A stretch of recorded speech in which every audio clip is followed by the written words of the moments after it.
did you know goldenrod makes an excellent tea?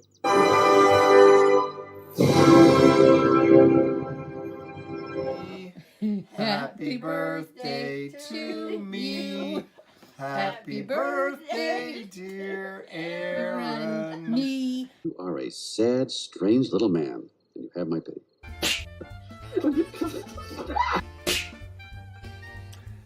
Hey everybody, welcome back to Tomic's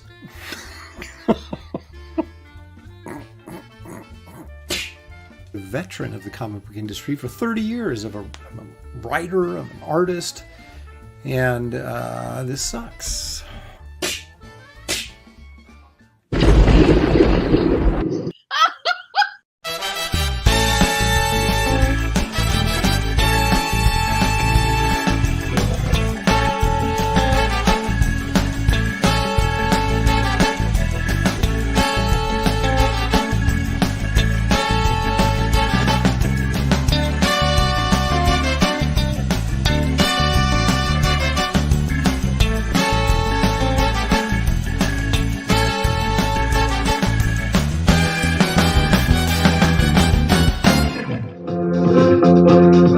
Tonight's episode, Memory of a Nightmare.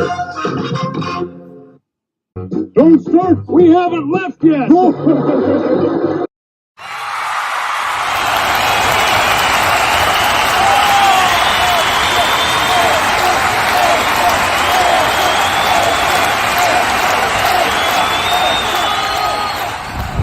Woo! Let's go! I need one of them. I'm addicted to sugary drinks now, thanks to our daughter. It's tough. Dad, take me to Dutch. Okay. And then I get one, and then now I'm addicted Doesn't take much. on sugary power energy drinks or whatever they're called. I don't know.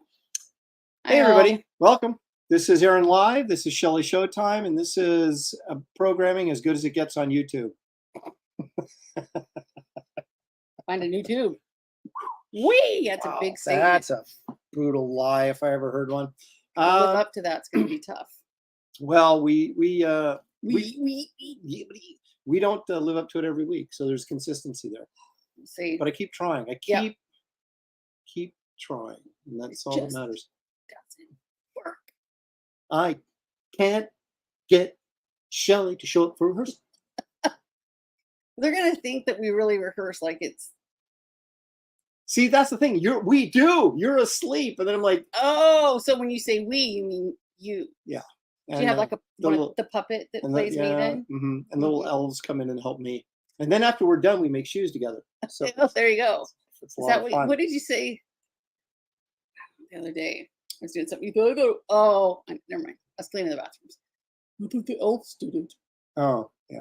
Well, Yeah. it was 5:30 in the morning, and you were cleaning the Yeah, bathroom, I and I was couldn't half asleep. sleep. And I'm like, "What are you doing?" Like, I don't know. Do we have Figured I might elves? as well get up and do something productive. But the elves did that. So, Welcome to my world. Well, you know, Shelley, No, I don't. we've got a humongous show today. It's huge. It's huge. Well, no, it's because there's just a lot of stuff to do. Well, then let's get to We it. need to get. Quit messing around. Let's go. I'm looking at my my You programming could put sheet it over here. so that you put it in the other room. That's true. Then I get up Yeah. and walk out, and then give us a little. gotta look at my list. Let's But see. you know how long it took me to get him to make a list? So 20 years. progress. Yeah. So let's see who's Let's here. see. Daniel Russell claims that he was first, and I believe It was he very actually early was. because I looked at like 4 this morning. He actually was first. Holder 64. Oh, wait a minute. I'm sorry. Look, Daniel Russell's first. You know what you get for that? Nothing. But thank you so much for joining us. We really appreciate your attendance.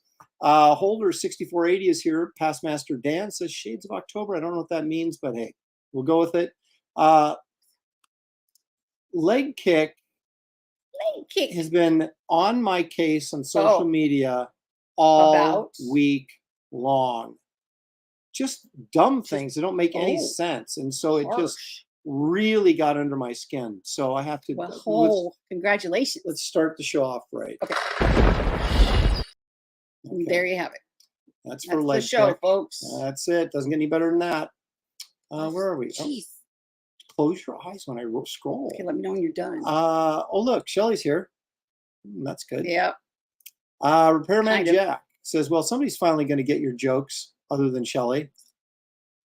My goal is to get my own jokes. Okay. That's an attempted insult, but it's so weak because it wasn't my joke. She didn't get her own joke. Went Okay. right over my own head. Yeah, come on, man. Get I the look back and boy, there were a couple times I blinked really long. you was like, it I was was almost so to be considered tired. sleep. Yeah. Dan the Pizza Man Genovese is here. Yay. Joseph Dredd. Oh. He says, hi, Atlanta Show. What movies are you going to Oh. review? Oh, I went to another midnight movie, but we'll get to that in a moment. I almost went and I was like, what am I going to do? Sleep? I had to do everything to keep Samantha awake. Did you?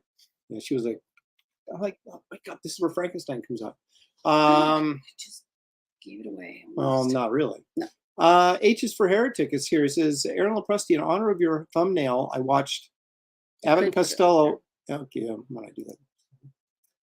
In honor of your thumbnail, I watched Abbott and Costello in Hold That Ghost earlier today.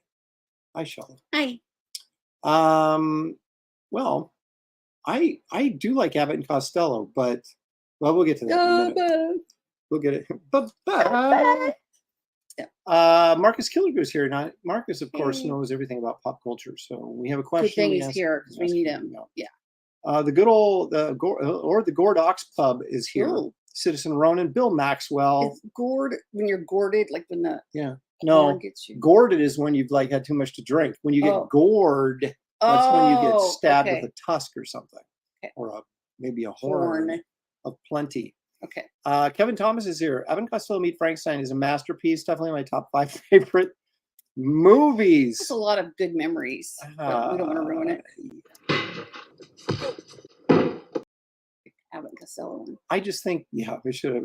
I just think Kevin needs to rethink that, and maybe that helped clear his head. Let's see here. Bill Glasby is here. Hi, Bill. Thanks for joining us. Maromi is here. Geek Avenger, Hey. of course. I'm you're here. I'm just not good. giving. I'm just not going to be typing as much. That's fine. Oh, okay. Well, we're glad you're here. As long as Hope you're you're healing well. patronizing the channel. And I don't mean patronizing in the sense of like you patronize somebody, but you patronize in the sense that you show up and promote and Okay, Webster. support. Yeah. Tarks9, all the way from Canada, is here. Henry Thrun Ooh, on the way to pick up Chipotle. Mm. Nice. I'm kind of hungry. I know. Well, Samantha brought home Chipotle too. But it was like a Samantha Chipotle. So it had like cabbage and crap in it. It was like, I told her, I said, if I was like starving and you said, here, have this, I'd eat it. But then only if I was starving, that was my only I'm option. glistening. I Um, just sit here and sweat. well, I got the So fan on much. you. I know. Wiley Welcome to my Draws is world. here. That should cheer All you right. Yeah, it does. So up. much. Nomadin is here. Nomadaman is here. Fox Mulder has everybody. returned. Oh, that's Oh, look so at that. nice. The 2 people guaranteed to put a smile on anyone's Oh, face. I'm not sure he's talking about. But, okay. Dirt. Let's see. I know a guy who lost 50 pounds just by cutting soda. Well, we don't drink soda. Dang it. So that's 50 pounds I can't lose. Looking great, Shelley. And that other guy, I thanks. I guess. brushed my hair today. Yeah, well, I'll remember that, citizen. My personal rival, Ellie Munoz, says, "Heyo and hold I the was like, mayo. who's- Heyo and Hold hold the the mayo." mayo. It's like you never called somebody your personal rival before. I Well, didn't he see called that. himself. I know, but I didn't see it before, and I was like, Aaron, it's not No. nice. Oh, they're all my rivals. Oh, I see. They're all on attack mode when they come on this show. Nice. Andrew Coda is here. Good evening, Aaron and Shelley, fellow viewers. Thank you, Andrew. Mhm. Kino Reviews is here. We already Oh. said Joseph Dredd. And there's Holder 6480. Squibs. Yeah, and everybody's saying hi to everybody because it's a friendly chat. I know. I love it. Squibs is here. What nonsense is Vic going to say today? Vic says, I'm going to sponsor the next episode of Graybeards, $1,000 each. The topic is Warhammer 40K. BRB. Be right back. Be right back. Need to take my antipsychotic medication. I will say this. Vic, your posts are getting clearer to read. They're easily more understood. So nice work Nice. there. at $1,000 each, I think you can pretty much run graybeards. So yeah. Chris Giuliano is here. Johnny Rando. The older I get, the funnier Abbott is. Put your arms down. Oh boy, we'll see. We'll see about that too. And he says he loves this film too. Well, we'll find out if I loved it. Amanda Gross is here. Shelley, let me see the nails, please. Oh. I normally only do red sparkles, but I'm transitioning Watch to that. pink for breast cancer month next month. So I thought I'd do something different. They never even ask me anymore. When I go in, she never asked me. Yeah, so she you just have grabs the same color. You got to step up and go. I'm going a little pink. I said I'm going to change, and she stops. Yeah, so there you go, honey. Okay, Amanda, there you have it. Leg kick for $2. Thank you so much, leg kick. You look like you're doing better, Shelley. Thank you. It's very nice. I'm glad he's concerned. Today is not as bad as last weekend, that's for sure. He's concerned about you. Well, yeah, because we went to that our gender reveal party. And I found out it was a man. Yep. And who knew? So that put me in bed for a couple days. That was there was some heavy partying going on. Yeah. Big question coming up. Let's see here. Iodine 74 says, I'm here on my phone, but paying more attention to Star Trek, The Mark of Gideon, which I never seen that I'm watching on TV. Well, let me tell you something. Multitasking. The Mark of Gideon, well, before I say... Don't spoil it. No, The Mark of Gideon, that's the one with, they're like crammed on the planet. There's too many people. That's third season. Third season is very sort of hit and miss. I see. So I wouldn't miss this show for third season episode. You're watching second, definitely. Yeah. But not third. Yeah. But anyway, thank you for giving us at least partial attention. Herman P. Hunter is the Lord. Should have got them chromed. Maybe next time. After breast cancer month. Then I'm saying they should have got them chromed. You should have got maybe my nails. That's what I think he's thinking. Yeah. Vic's saying he's got to save up so he can pay us $1,000 a piece to do Warhammer 40K. Quoth the Raven, big one. Just how did Shelley mess up her neck as badly as she has? I mean, I played sports in my 20s and my neck's not my issue. He's nipped at middle age check, but not the neck. Volleyball. Well, I did, 3 sports all through high school and school stuff, and then 2 sports in college. Then I taught aerobics for 20 years, and then. But I just woke up one day screaming. Yeah, but that was after an aerobics class. So something. Well, yeah, I'd been teaching like 11 classes a week for like 3 years, and so my body was just broken down. But yeah, so I've just pretty advanced degenerative disease, and my neck's going the wrong way, and so the little facets get locked, and it's no fun. But I think right now it's just the arthritis is so bad that. But I'm getting nerve ablations done Tuesday on the right side. They're I think 3 nerve roots, and then 2 weeks later, they'll burn these ones. And hopefully they'll help my headaches because it sucks. But thank you for noticing that I'm actually brushed my hair today and stuff. But yeah, this is pretty much show done. Hair to be in a ponytail, makeup come right off, and I'll go back to bed. But that's okay. Kino Reviews says, I'm a union man. I work 16 hours a day. And then, of course, Costello or Abbott says, union men only work 8 hours. He goes, I work for 2 unions. So anyway, that of course is from Abbott and Costello Meet Frankenstein, which I know because I just saw it. Did you? First season of Star Trek, all about the velour.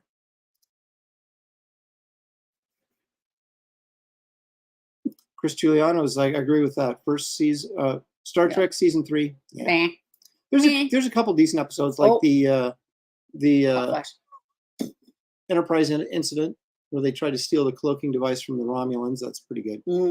And Spock's Brain, of course, one of the worst episodes of any TV show ever. Had potential, though, for Spock's Brain. Did it? You would think, because it's Spock. Jeff says there is no bad season for Shatner.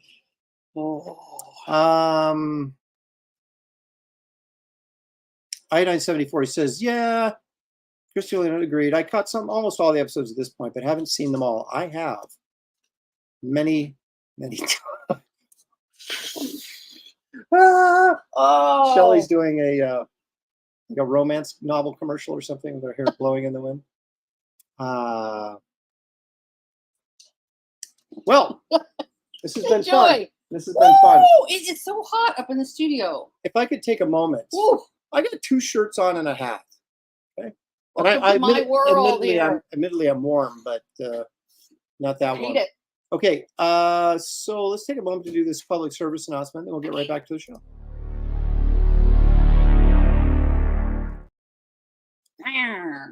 It didn't work. I had to cue him, but he got it. I just was pushing it to the limit, waiting until the last second. So, That's what does just that all what it mean? is. I don't know I what it know. means, but if you guys would be kind enough to like and subscribe and to this channel to help stuff us they tell you. grow, we are so close, Shelley, to 3,000 subscribers. We want to get there Remember when sooner, we not later. We'll never get to 1,000. Who's gonna? And now look at us. We're just a couple of dorks. I mean, you got to look at people like Kelsey's channel. He's got 6,000. Come on. Really? And I don't even have 3. Come on. Well, Kelsey is next level entertainment. yeah. I love his laugh. But I should be at least at 5, right? I mean, you know.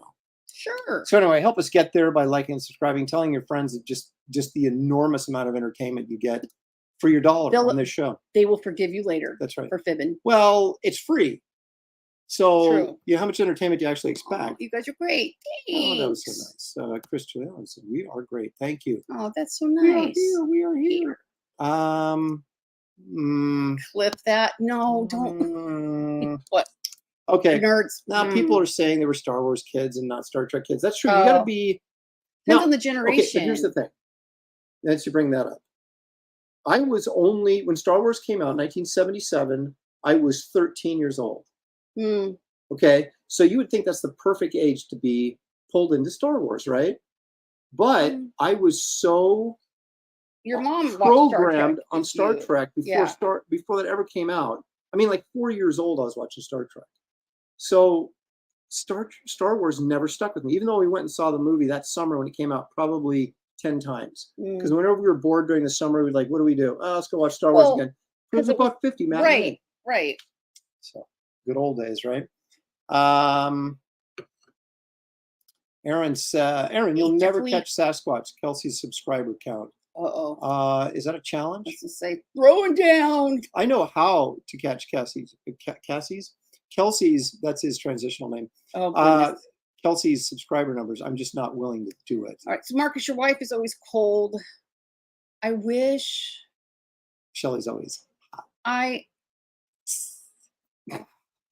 Well, it's like being cooked from within. So you're kind of a microwave. I feel it. I feel it.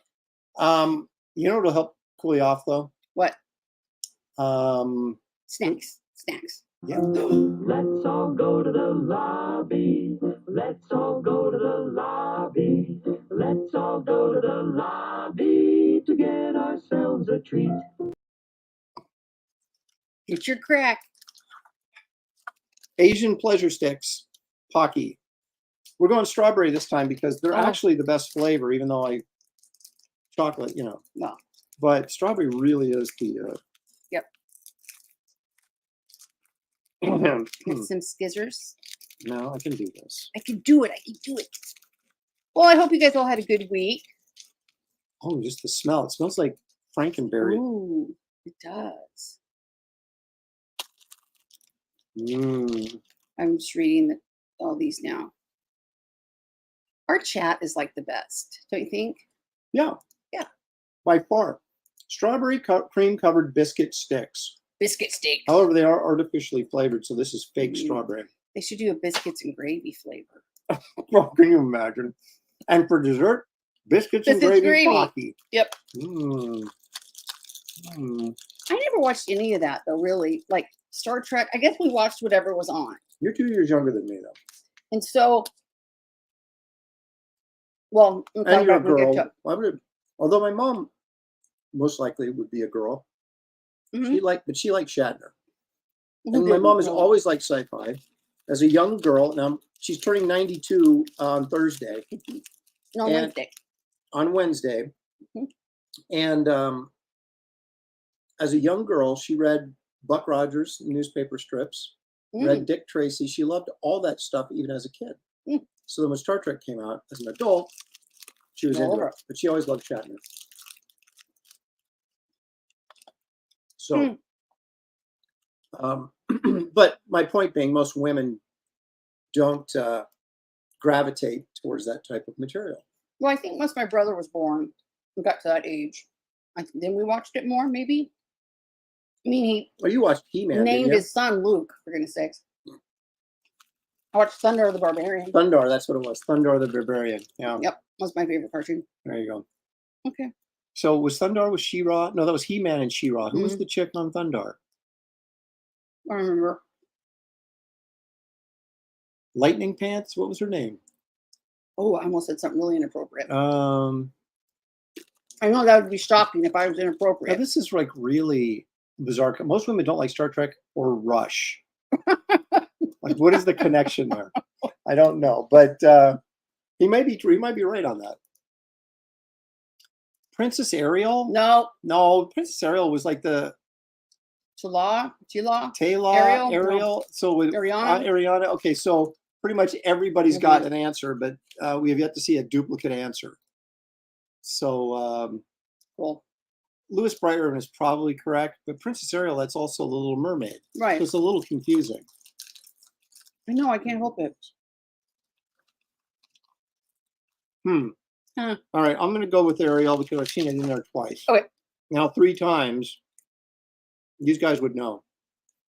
If you guys don't know, And I don't know.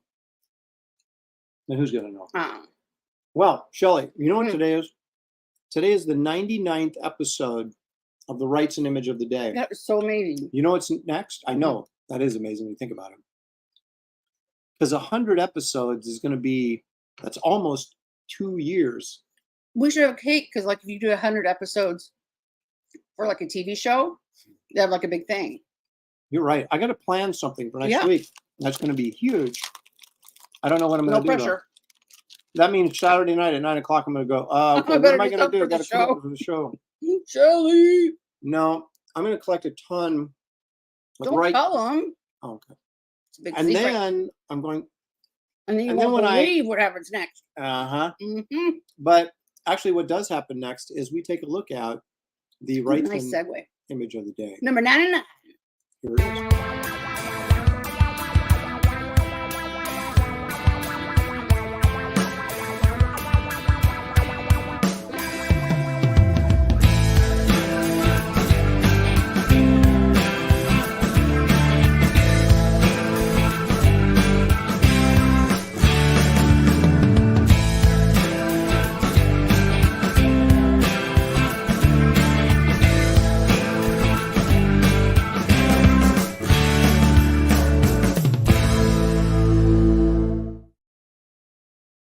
Mhm. So what'd you guys think? I really like that Get piece. it away from me. Yeah. Okay. I really like that piece. I don't think that it was ever, I mean, it's been published now, but I don't think it was ever used.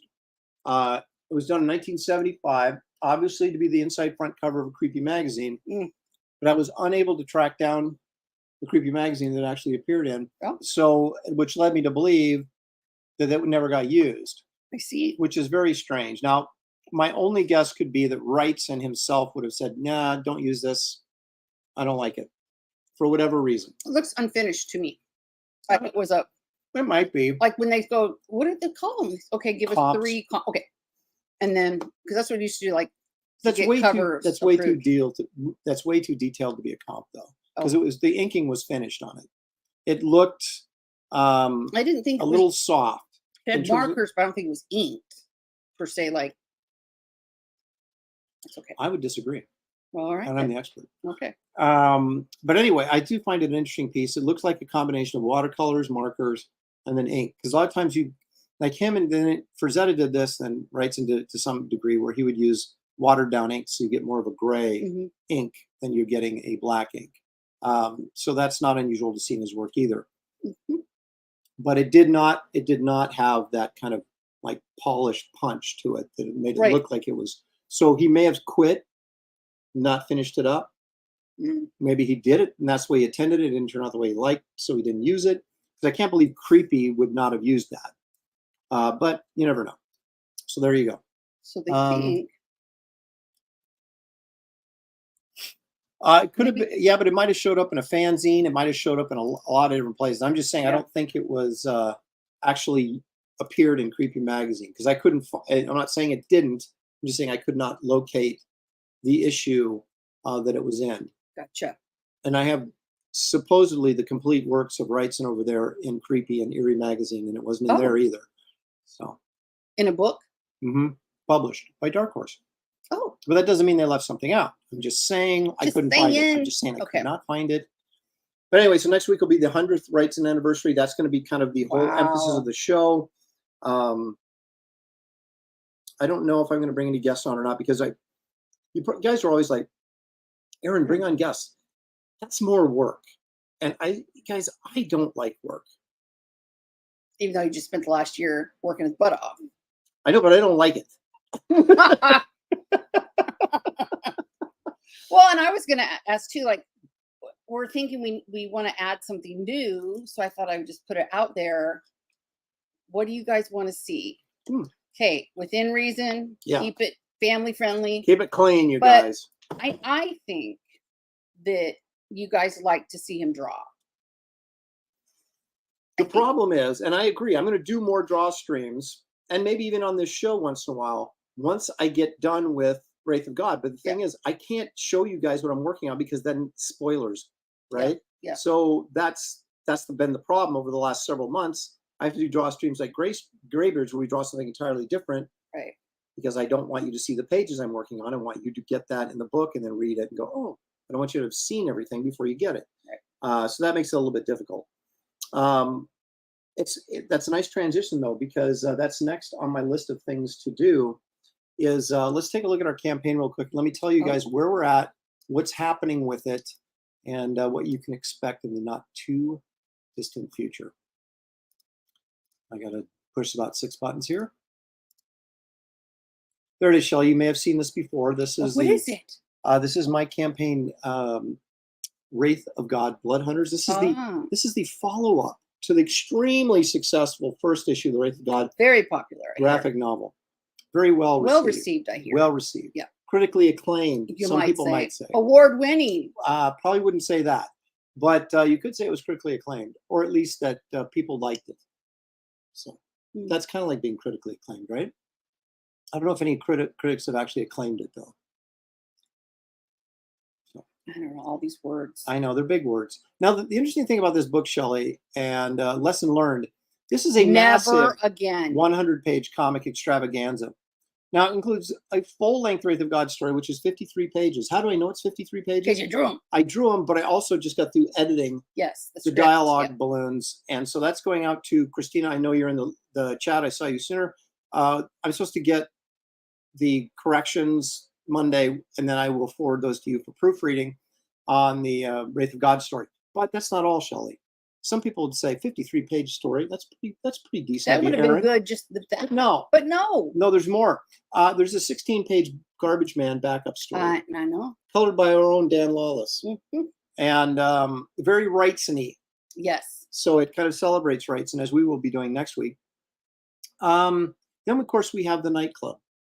It was our own Kelsey Shannon, the skunk ape. I pulled him out of the bayou, got him to color these pages. Really nice looking stuff.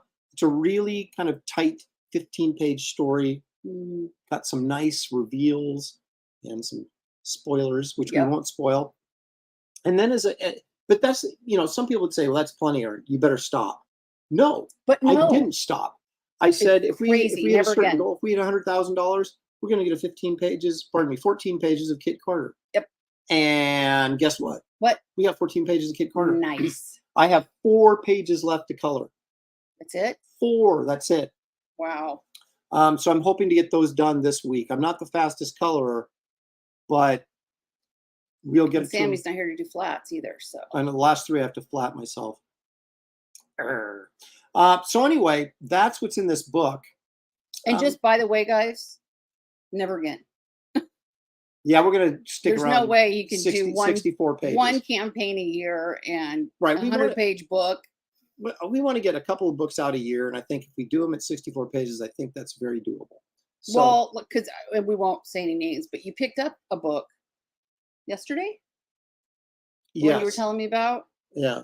So, and it was the same. It was a campaign thing, and it was how 30, much? 32 pages. Same price. Same price. So, you know, we're giving it to you.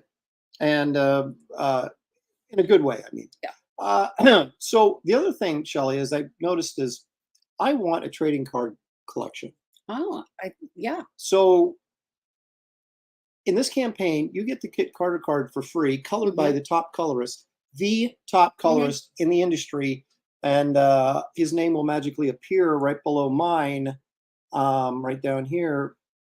No, farther down than that. Yeah. Right down here on the printed card and also on the back. So he will get credit, but the only people that know who colored it will be the people that back the campaign. Yep. Then we have Dan Lawless doing us a wonderful Wraith of God card. Everybody gets this for free. Yep. You get your Garbage Man card, which everybody gets for free. And your, I almost said Kit Carter, your Esther Queen of Hearts playing card that goes along with this. That's your Wraith of God Ace of Spades that you got in the last campaign. So I'm kind of into cards. I think they're kind of a fun stretch goal. And considering I have a lot of characters to get out there. For sure. Yeah. Now, Adam Miller, of course, won the art contest. He'll get a pinup in the book. And he also got money. So people that are critics of running art contests, we actually do pay the people and reward them with publication. Yes. So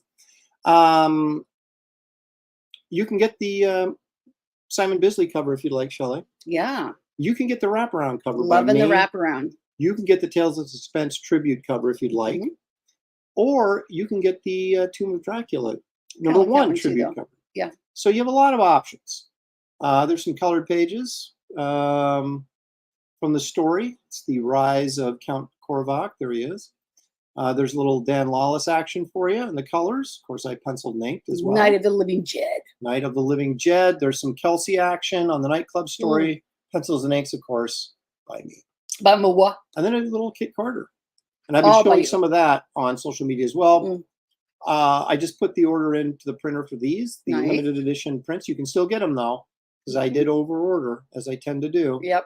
And then, of course, Wraith of God Roughs Volume 2, the book that I still have to put together. I mean, everything's done. I just got to put it together.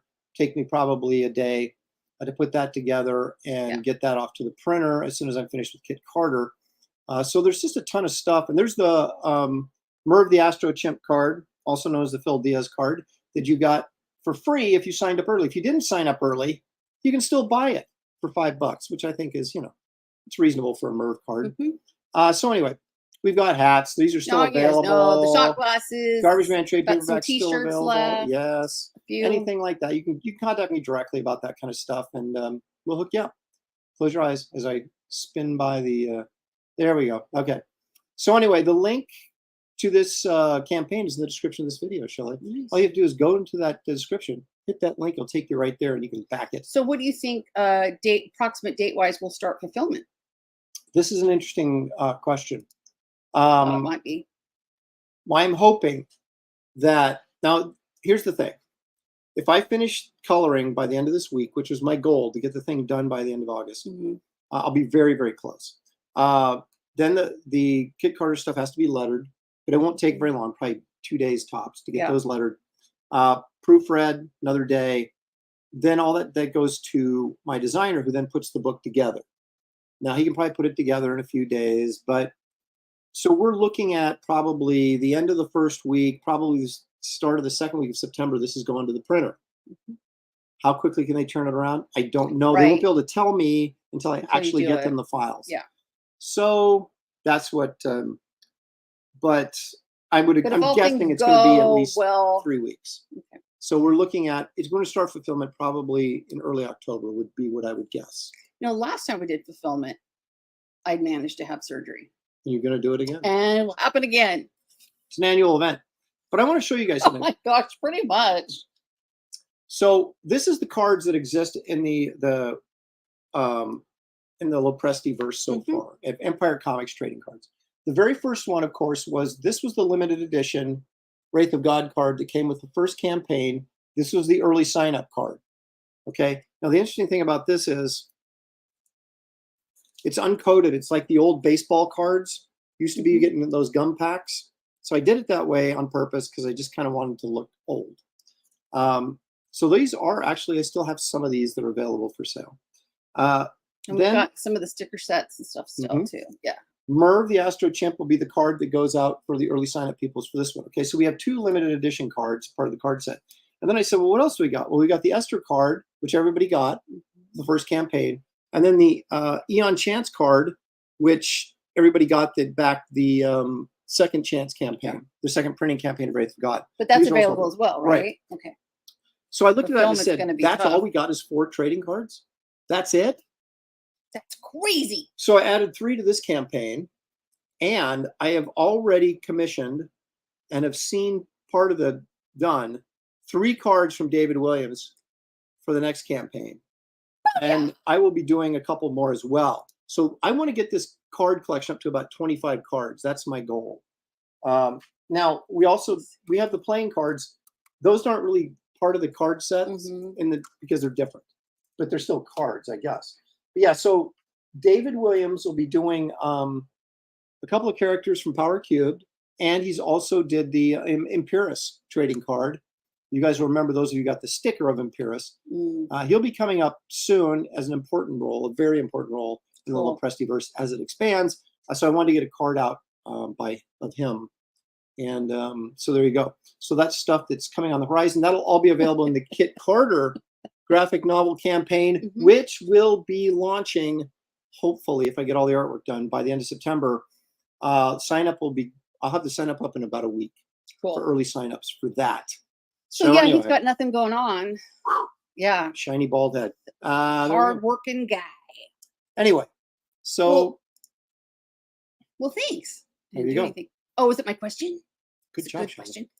Uh, Ooh, which monster is he Marcus going to Killiger face says, I like next? chicken comics. Mm, John Durham says, male creators like cards, female creators like stickers. Do you think that's true? My daughter loves stickers. She took the entire sticker set, and she's 21. Okay, she's not a little kid. And she stuck them all over her luggage. no, I did that. Oh, you did? Yeah. Oh, Well, I thought she did. no, I did so that she could find it Oh, easier. I got a Wraith sticker on my luggage. I noticed. I mean, she watched me, like, she didn't like, no, don't do that. But I think it was on the luggage I had to buy when my suitcase broke. Hmm. I think. Could be. I don't know. Let me just put it this way. The title of the next Wraith of God story, or Wraith of God 3, Yes. is Fear Hollow. You can go Mm, ahead and let your imagination run with that one. mm. But it doesn't take a genius to figure out who he might be facing. Let's see. Yeah, Stickers are weird. Stickers are weird. And I like They're them too, 'cause, like, also put them on. She puts them on her laptop. yeah, that she I does. put them stickers there. all over my. This was my favorite. So maybe Oh, it is- wait. maybe stickers are a girl thing. Oh, here it is. Mama tired. That's my. Oh, here come all the guesses. Yep. Well, Christina Lynn, she's weighing in on this. I like stickers, but there's always the dilemma of deciding where to put them Right. so you don't feel like you wasted them. Yep. Hmm, So that's why I like put interesting. them in stuff. But yeah. Okay. So there you have it. He's thinking Headless Horseman. Well, You'll have to wait and see Fear Hollow. what you got Hmm. next. Okay, what's next on your agenda? All right, here we go. Yeah. So, segue. I don't have like an intro to this because I don't do it enough, but maybe I will do like Maybe, an yeah. intro for this in the future. I went and saw another midnight movie. Now, if you remember, the first one I went and saw was House of Frankenstein. And 2 weeks ago, we talked about that and how badly it sucked. Okay. So, at this local theater we have here in town, I went and saw, they have brand new seats though. Yeah, that's fair. And it was Abbott and Costello meets Frankenstein, which of course was Glenn Strange's second appearance Of course. as the Frankenstein. Well, actually the third, because he was in House of Frankenstein, House of Dracula, and then Abbott and Costello meet Frankenstein. And those are the only 3 movies that Glenn Strange was Frankenstein in. And yet his picture's on the cover of like movie books and stuff as being like Frankenstein. Oh. Karloff is the only Frankenstein. Right. Okay. I'm just saying that right now. Now, So anyway, Do you have fond memories from Abbott and Costello? From yes, that's I the do. problem. Like, And I like Abbott and Costello. I think they're Yeah. funny, yes. but And when we were little, and that was the only thing on, it was hysterical. okay. So here's the thing: Abbott and Costello, they work for this delivery service, Mhm. and at the very beginning of the movie, Lon Chaney Jr. calls from his hotel in London, saying, "You got 2 packages going to this horror museum. Don't deliver those packages until I get there." And of course, then he turns into the Wolfman while he's on the phone with Abbott. And so then he kind of is like, "Why are you growling at me?" and blah, blah, blah. Mhm. Well, anyway, the curator of the museum comes and gets the boxes, and they give them to him anyway. And their job is they have to take them there and unload them. Okay, one of them is Dracula's coffin, supposedly. And the other one is the Frankenstein monster, as you can see Mhm. here. And so they get into the place and they open up the crates, and hijinks ensue, Shelley. Now, they've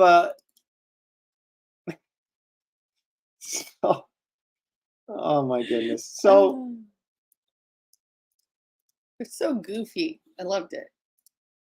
so Abbott, of course, the monsters only show up when Costello or Abbott's out of the picture. When Lou Costello, the short chubby guy, is there, they're always there, right? And he's like, "Papa, chicken in here." He comes in there and they're gone, right? So the curator comes and both the monsters are missing. So he's now Oh. suing these guys, or he wants these guys Yeah. arrested for, and so, but he's trying to collect the insurance money for the missing monsters. And so this brings in this female insurance investigator, right? Mhm. Kind of a cutie. So these guys get bailed out of jail. They're thrown in jail. They get bailed out of jail. Larry Talbot shows up, Lon Chaney Jr. We've got to stop him, because he tells them the story that Dracula wants to fix the Frankenstein monster to make him his servant. We've got to stop him, Mhm. And so he says, "Lock me in my room because it's a full moon." And so, of course, he locks him in the room, but then he forgets his luggage, and so he takes the luggage into him, and he's like writing him a note, "Hey, I left your luggage." And Oh my gosh, that's funny. he barely gets away because the Wolfman is more incompetent than Costello is. That's tough. You got to work to do that. And now there's this attractive gal who's interested in him, and Abbott can't understand why this chick is interested in Costello, right? And then this insurance chick who's investigating all this, she acts like she's interested in Costello so she can get information. And so now he's got 2 girls, and Tough life. but as it turns out,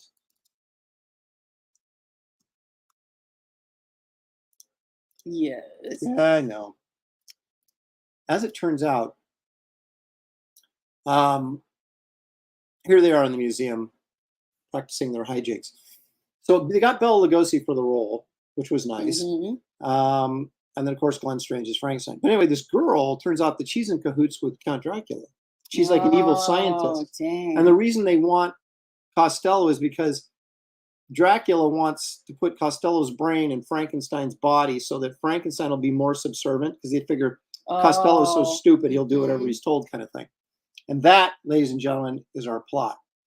Now, I've got to say, Say it then. I found this movie particularly not funny, which is kind of a Oh, problem it's since sad. it's supposed to be funny. Here's the 2 women that Yeah. are allegedly interested in Right. Lou here. This is the evil scientist, and this is the insurance investigator. So the problem was that they would take the jokes and they would drag them Drag out, him out. Yeah. right? And to a point of, you're missing your beat, you're missing and it became unfunny. And much like, I'm probably going to say this and upset some of the Oh. fans out here. What was this? The Spy Who Shagged Me? What was the Austin Powers? Oh. Half the jokes in that movie were like overdone, and it's like cut, cut, cut, and they wouldn't cut out of the joke, and it killed the joke. Yeah. So I didn't really like that movie, and I'm saying the same thing about this movie. They needed to get out of the jokes, and they weren't getting out of them, and it felt like bad ad-libbing a lot of it, and so I was disappointed that it wasn't funnier. I remember them being funny. Yes, when I was a kid, So I thought it's they were disappointing, hilarious, right. but as an Well, adult, it was like, come on, You know, guys, couldn't our funnier than humor that. is so sophisticated now True. that, you know, Now, I will say, we're just spoiler fancy alert. people.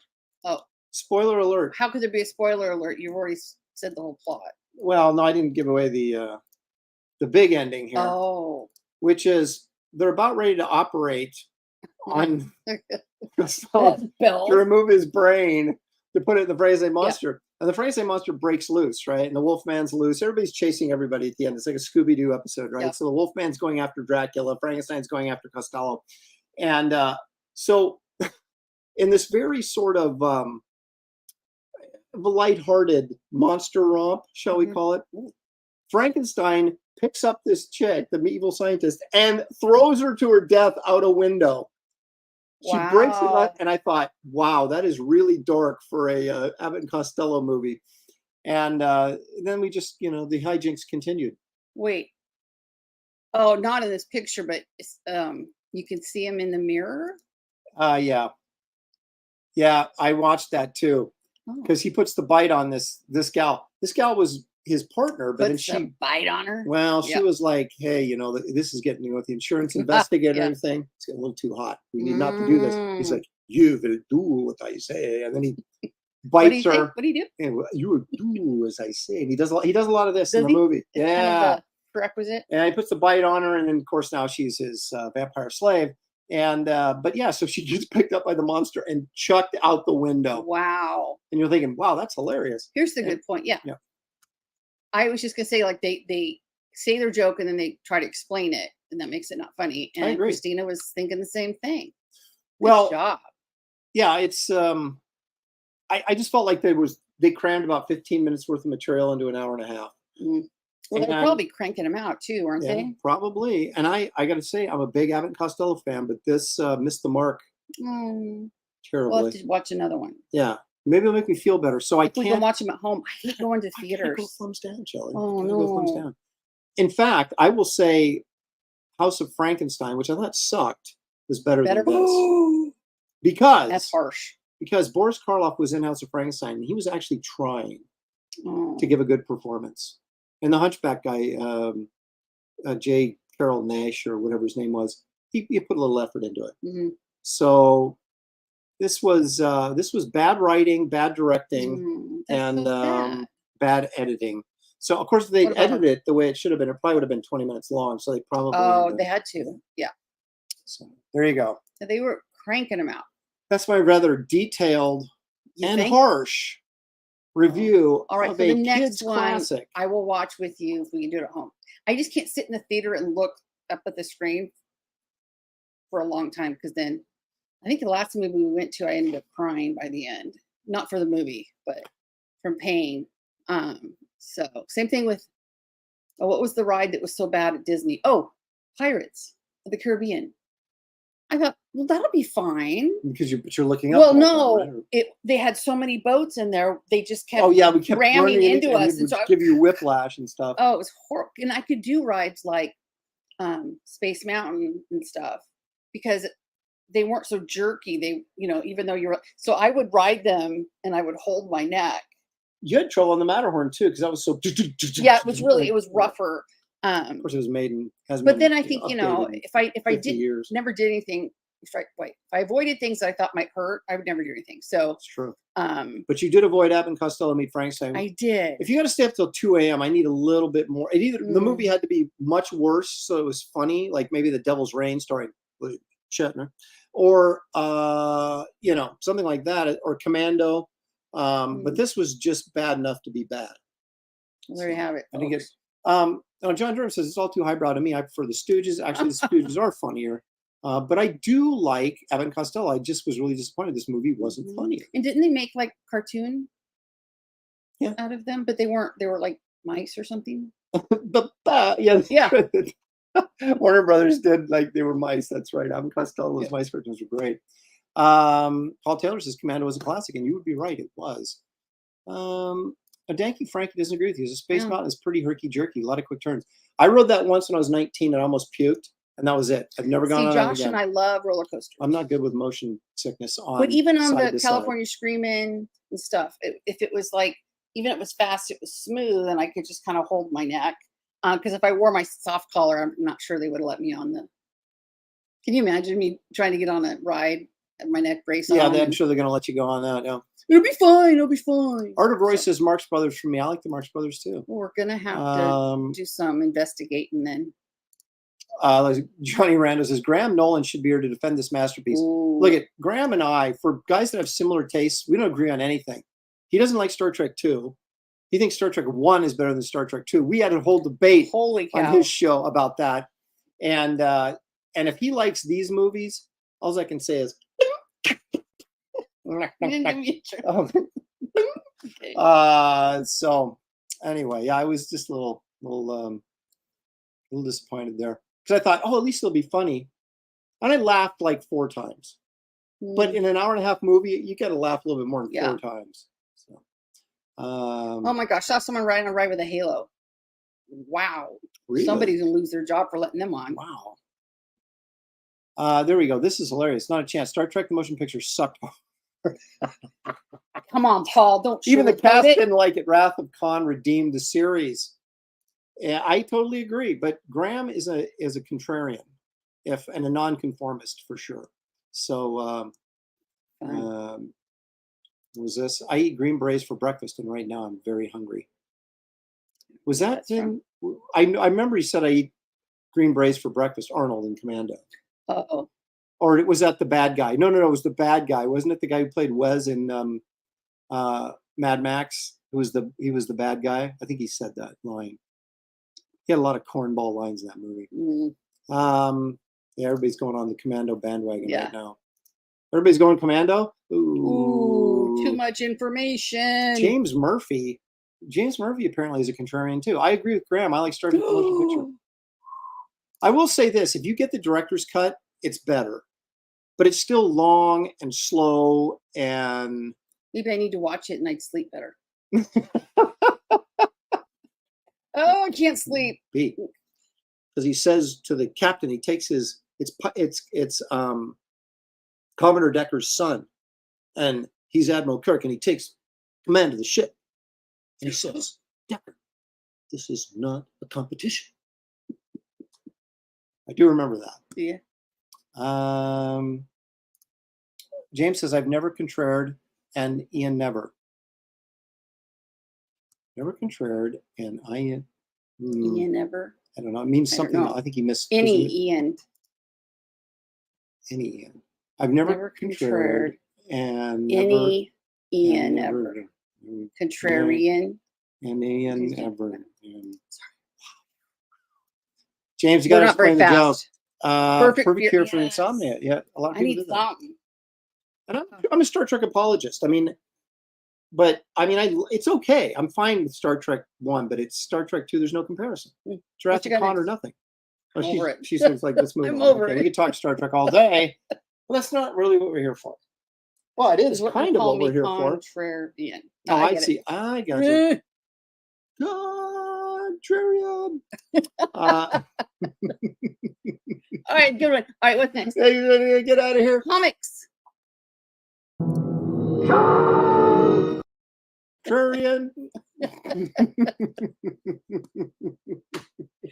Okay, so that's how I feel about that particular Abbott and Costello movie.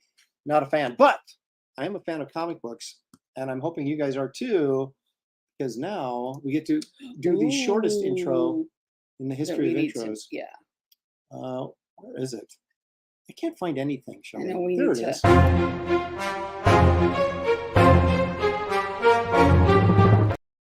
Oh, maybe. I don't know. Maybe. Maybe. Now, you guys will be happy to know I have my camera plugged in, so this will be an easy transition. A little foggy or a little out of focus, but it won't be kind of that way outside too. I think it's all the smoke. Now, Shelley, this week we're doing N's, because we did M last week, but I forgot one M and I wanted to show everybody, and it's this one. This Oh, is yeah. Come on. There you go. there it is. The Mask of Dr. Fu Manchu, Wallywood cover, Wallywood interiors. I believe this is 1954. It's very early Wallywood. It's not his first job, but it's very early. An expensive book, difficult to find. I got this years and years ago. We were still living in Hillsborough. That's how long ago I got this. And I got this on a telephone auction, Shelley, because online was not a thing yet. Oh my gosh. That's hilarious. I had a copy of the Buyer's Guide, which is a weekly newspaper for comic book fandom. And this guy advertised this phone auction, which would start at a certain time. Mm-hmm. And he had like a double page ad in the paper, and he had all these comics, and most of them are Golden Age. And so I saw this, and I was like, oh, I wanted to get this because of the great Wallywood cover and the interiors. And so I had to call on the phone to bid on it. And then I would hang up. So funny. And then I would call up, and if someone bid more on it, he would call me back and go, okay, there's a bid. So he could have been lying to me. How many people did they have calling you? Just the one guy? Yeah, he was just running it out of his house. Oh my god. He might have put me on hold. He might have had a hold button and switch us back and forth. But anyway, so he was like, oh yeah, this guy just bid this. Wow. And the funny thing is, he could have been lying to me. And how would I know, right? But anyway, so I paid $10,000 for it. Do you think it's too much? How much did you pay for it? $10,000. Are you kidding me? No, I wasn't really listening. I paid $300. Quit moving it. $20, I think I paid for it. The catch with this book is it's in VF Plus, but there's a color touch right on his nose, right there. What does that mean? They touched it up? Yeah, it means like it was in a color chip on it, so it was just showing white. So so it has been color touched, which takes about 20 to 30% of the book value of it off. So it's still about. So look at the rest of the colors. Like James Murphy said, the colors are popping. Yeah. So it's still worth like $700. So. Gamers said we're obviously a gazillionaire. Yeah, obviously. We lost it somewhere though. Now I'm going to show you some other stuff that ain't cheap either. Oh, you wanted this one for a long time, didn't you? Is that the one? Many of these are national. This isn't the next one's the one I wanted. Oh, okay. This is National Comics number 25. That is a Reed Crandall cover, Uncle Sam. Now, the interesting thing about this, I've actually seen the original artwork for this cover, the black and white artwork, at San Diego for sale like 20 some years ago, and it was $20 grand. It was twice up. I can't imagine what it would go for now. But this is, again, great Reed Crandall stuff. National Comics 25. This was part of Eisner's studio. They provided the artists for, this is Quality Comics, or the publisher. They provided art for the quality books. So you had Eisner, you had Reed Crandall, you had Lou Fine, you had Jack Cole, all were part of this studio. Now, this is the one that took me forever to find. This is National Comics 26, classic cover, again, Reed Crandall. And the funny story about this is one showed up on eBay, and it wasn't in great shape. But it was like, I'd only seen one copy of this my entire life, and it was the Mile High copy, which is a 9.6. So it was always out of my price range, right? So this kind of crappy copy showed up on eBay, and I bid on it, right? Yeah.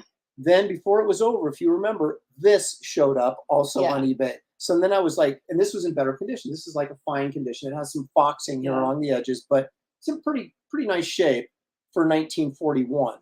Yeah. As you can see, there's no creases or tears in it. There's just some foxing. What's it called? Foxing? Foxing is what they call it. Oh. It's kind of like a light mold that causes discoloration. Yeah. So we ended up bidding on this one as well, which I ended up thinking I had $300 ended up paying for this one. This is from Motor City Comics. Motor City Comics. They had this up for sale. And actually they're asking $350 for it. And I called them and said, hey, just sell it to me. And they did. Or whatever it was, $350 something. So we got that. But it also ended up winning the other comic. Yeah, I was going to say, didn't you get two of them? And then I ended up using that as trade for something else later. So it worked out. Then another one. This is from the infamous William Leach collection. Did you see that right here? And that's a joke, right? Yes. Okay. But there are a bunch of National Comics out there, one of each, that is signed by William Leach because it was his Oh my books, and as a gosh, kid, it's funny. he signed these. Right. Now, I had This this one is one, an A or something. the one that was in crappy condition. This was a William Leach as well. So now I kind of wish I had kept it. Yeah. So I had 2 of William Leach's comic books, whoever he is. Another Reed Crandall cover. But I was a big Uncle Sam fan. And this one's Fine Plus. Another nice condition for a Golden Age book.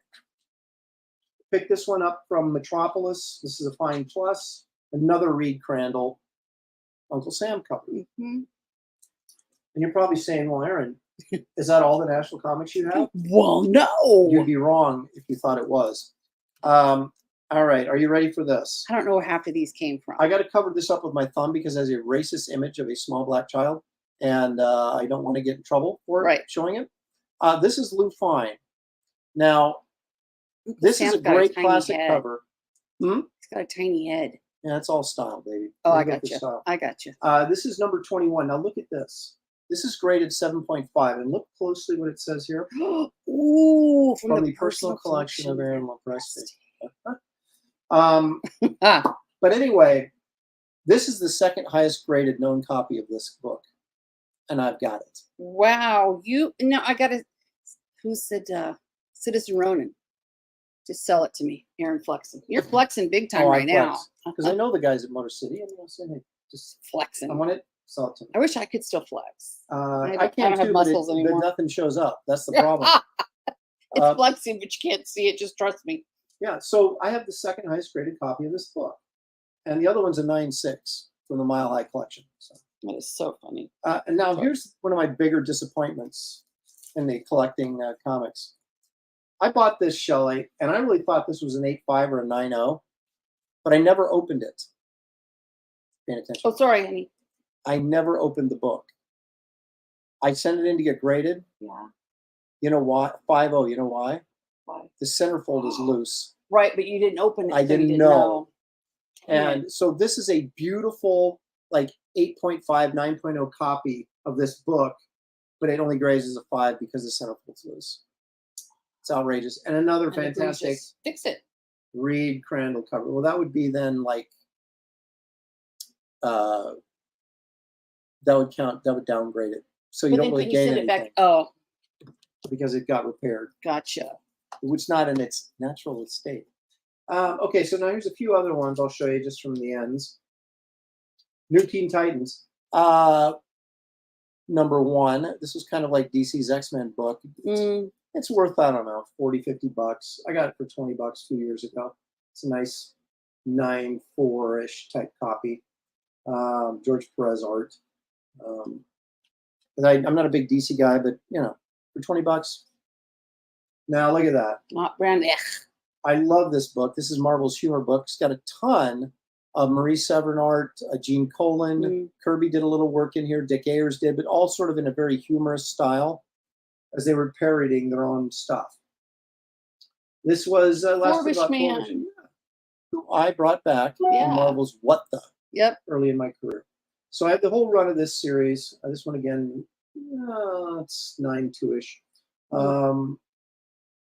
Not a particularly valuable book, but it's valuable to me. Yes. Picked this up right off the newsstands. Man Called Nova, number 1. This is the copy I bought. Nice. From Plaid Pantry. How about that? You remember those, right? Yep. And I made friends with the girl that worked there. I bet you did. And well, I was still riding my bike, so it was too dangerous. My bad. But she would let me look at the comics when they came in the stacks before they put them in the rack, and they would get bent over and ruined. So I would go through and just pull out everything I wanted, and they were all being, mint condition, right, or near mint condition. So I got the entire run of Nova, but this was Nova number 1, which was essentially a ripoff of Spider-Man to begin with. But I actually liked the series. He had cool villains, and it was a lot of fun. Only lasted for like 25, 26 issues. Now, how about this? How about? You say, Aaron, why do you get this? This is a Dell comic. This is Nucla number 1. Read the exciting origin of Nucla. How did he come to be, Shelley? And how will his powers help him against the evilest man in the world? But if you read it, maybe. The first action-packed adventure of the greatest superhero on Earth. Well, they tried to push it, but I always liked this cover for some bizarre reason, and that's why I got it. The composition looks like the volcano's erupting up his butt. No, but I like the figure. I like the figure drawing of him. It does kind of look either he's like taking off and it's blasting out of his. Well, that's what I thought first, and then I was like, oh wait, it's above him too. Yeah. So anyway, so those are some highlights, Shelley, of the books in my N collection of N books. So there you have it, folks. That's what's in Aaron's collection this week. Now let's switch back. We'll show you some art in a little bit, but first, let's take a look at this. Okay. It's us. Sorry. You can't win for losing, as my old grandpappy used to say. Here we go. Okay. It's time for what?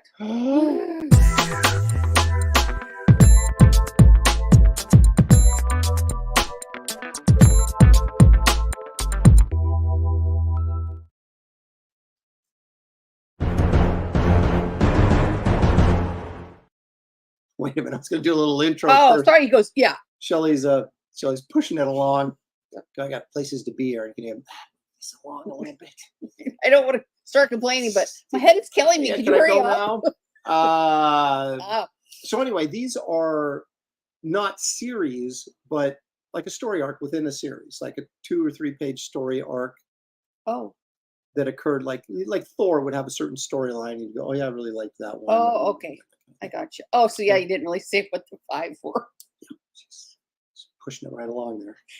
Number 5, red. Number 4, let's go. Number 3, is the show over yet? Number 2. Okay, ready?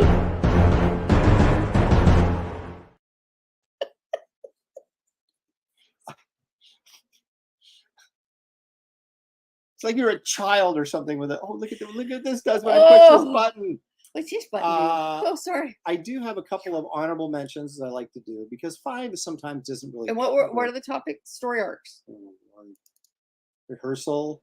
I just showed up. Oh, God. Oh my gosh. All right, now this is a little self-serving, but it sounds familiar. This is not number 5 on my list. The only reason it's not is because I drew it, or I drew half of it. I didn't draw all of it. That would be incorrect to say that. But that one served us well, I think, didn't it? Yes. I like how he has like biker stretch pants on right here. I remember those days. Yeah. Did you ever wear biker pants? Never. Like that? I never wore anything that tight. Never. I did. I mean, that's what I would consider underwear. Yeah, but you're a chick. That's your aerobics pants and shaking your booty and all that kind of stuff. We used to wear the butt flossers too. Oh yeah, over the top of these. Yeah, over the top of these. Yeah, not just. That's right, because you needed cheek separation while you were aerobicizing. The 80s. Anyway, so anyway, this is to my mind, this is the greatest Hulk story ever. Greg Pak wrote it, did a terrific job. I was fortunate enough to get to draw about half of it, even though they never wanted to give me credit for any contribution to any of the films or cartoons or and you designed anything. Stuff. Yeah, I mean, granted, he designed most of the stuff. I did design some, which we'll see some of that later. But still, I did contribute half of the artwork to this story arc. You would think they would have given me a little shout out. Yeah, you would think. No. But anyway, it's still one of my faves. So we're not there yet. She's anxious, man. She's just antsy. Can we do Shelley Knows? Yeah. Oh, you want to get at her? A little bit. Okay. All right, we'll do it right after this. Well, that's what I meant. Okay, so here's my other shout out that didn't make the top 5, which easily could have. That's right. These are shout outs. I thought that was number 5. I was going to click number 4. I am ruining everything. Yep. This arc by Louise and Walter Simonson. Oh, we love them so. The first appearance of Archangel, when they actually took Angel, who's a fairly lame X-Men character, and turned him into something very, very cool with Apocalypse. And this is the only X series I ever read. Well, that and Excalibur, but I really consider Excalibur an X-Men series. I mean, I guess it is, but this had the old X-Men in it, and I love this book. Wheezy did a great job writing it, and then Walter came on and had that terrific run there, about 20 some issues or whatever it was. So it didn't make my top 5, but it's right there. It's what do you call it? Orbiting. It's orbiting the top 5. So, all right, now Shelley's very excited because now she actually does, as we move actually into the top 5, my top 5 story arcs, Shelley does get to push the buttons. I get to. Very satisfying. You guys missed it because I pushed it and went, oh! Oh, you guys are going to be shaking your heads. Now, again, this is just my favorite. Yes. I'm not saying it's the best. I'm saying they're my favorite. Okay, this is Cole the Conqueror #2. Okay, and this is the this is where he fought the lizard men. The serpent, pardon me, the serpent men. Oh, yes. And the interesting thing is, in this issue, Marie Severin penciled, John Severin inked, and I just love the artwork. I love Severin stuff. And so the story did sort of wrap up, but he didn't eliminate all the serpent men, Shelley. Oh, no. So Sloppy. they didn't continue in issue #3. They moved him over to Monsters on the Prowl #16, which I'm sure you're aware of. And there they had the second part of this story where he takes a band of warriors. They go into the jungle. They find the temple of the serpent men, and they wipe them out. Spoiler. But okay, I understand they're. I don't like it that it's just their head. Well, it's like this magic spell. But then it wouldn't be serpent men if they. I mean, I get it. It's just. And who's the pink guy in the back? Who's the pink guy in the back? Maybe that's my ancestors. I don't know, Shelley. I don't know who that guy is. I'm being critical. So, but anyway, I loved this as a kid. I loved Cole. He's my favorite barbarian comic. And this was my favorite story arc out of, because it switched over to Monsters on the Prowl, which I thought was kind of cool back when I was a kid. Now it's kind of like, oh, I got to buy another comic. But anyways, that's #5. Number 5. Oh. She would take it.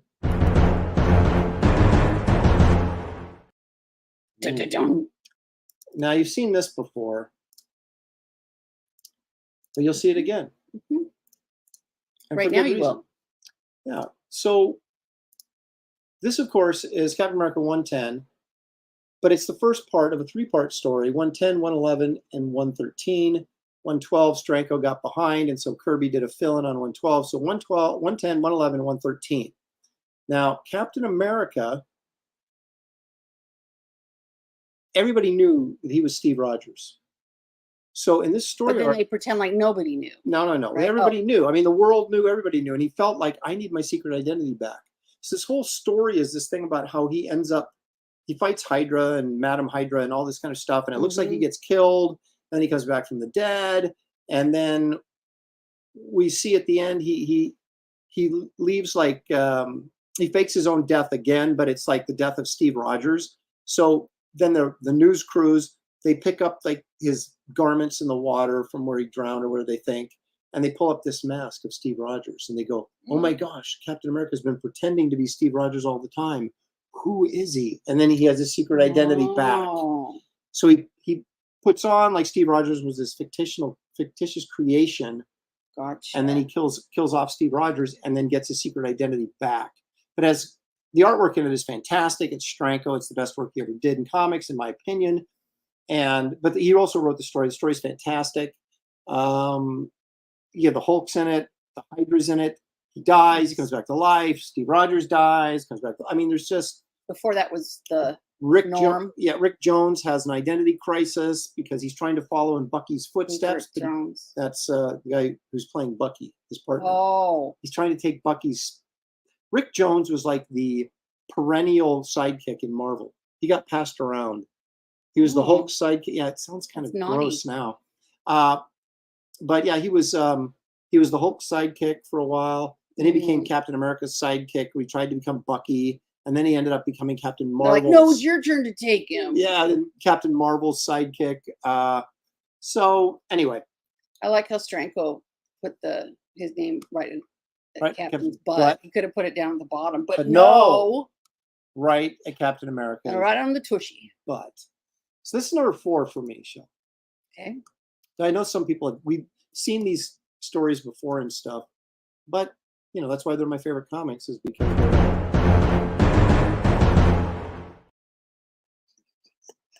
like get this freaking show over with. You know how many times you've cut me off? Oh, I do that on purpose. Though. Well, duh. What did I just do? Yeah, I just do that on me. Okay, a little revenge. You know what they say, Shelley? Revenge is a dish best served cold. It's very cold in space. All right. Oh, I like that. This, of It's kinda course, is fun. the great Walter Simonson on his run on Thor. Mhm. Now, this is the Thor Frog issue, which I thought, much like Star Trek 4, where they went back in time to collect the whales, I thought was the There'll stupidest. be whales. I thought it was the stupidest concept ever until I saw the movie. And like they pulled it off. They Yeah. really pulled it off. When you Same think thing about here. this as Thor being turned into a frog, you're like, seriously? But then you read it, and you go, this is fantastic. Loki, his evil brother, Yes. turned Thor into a frog to get rid of him. And so instead of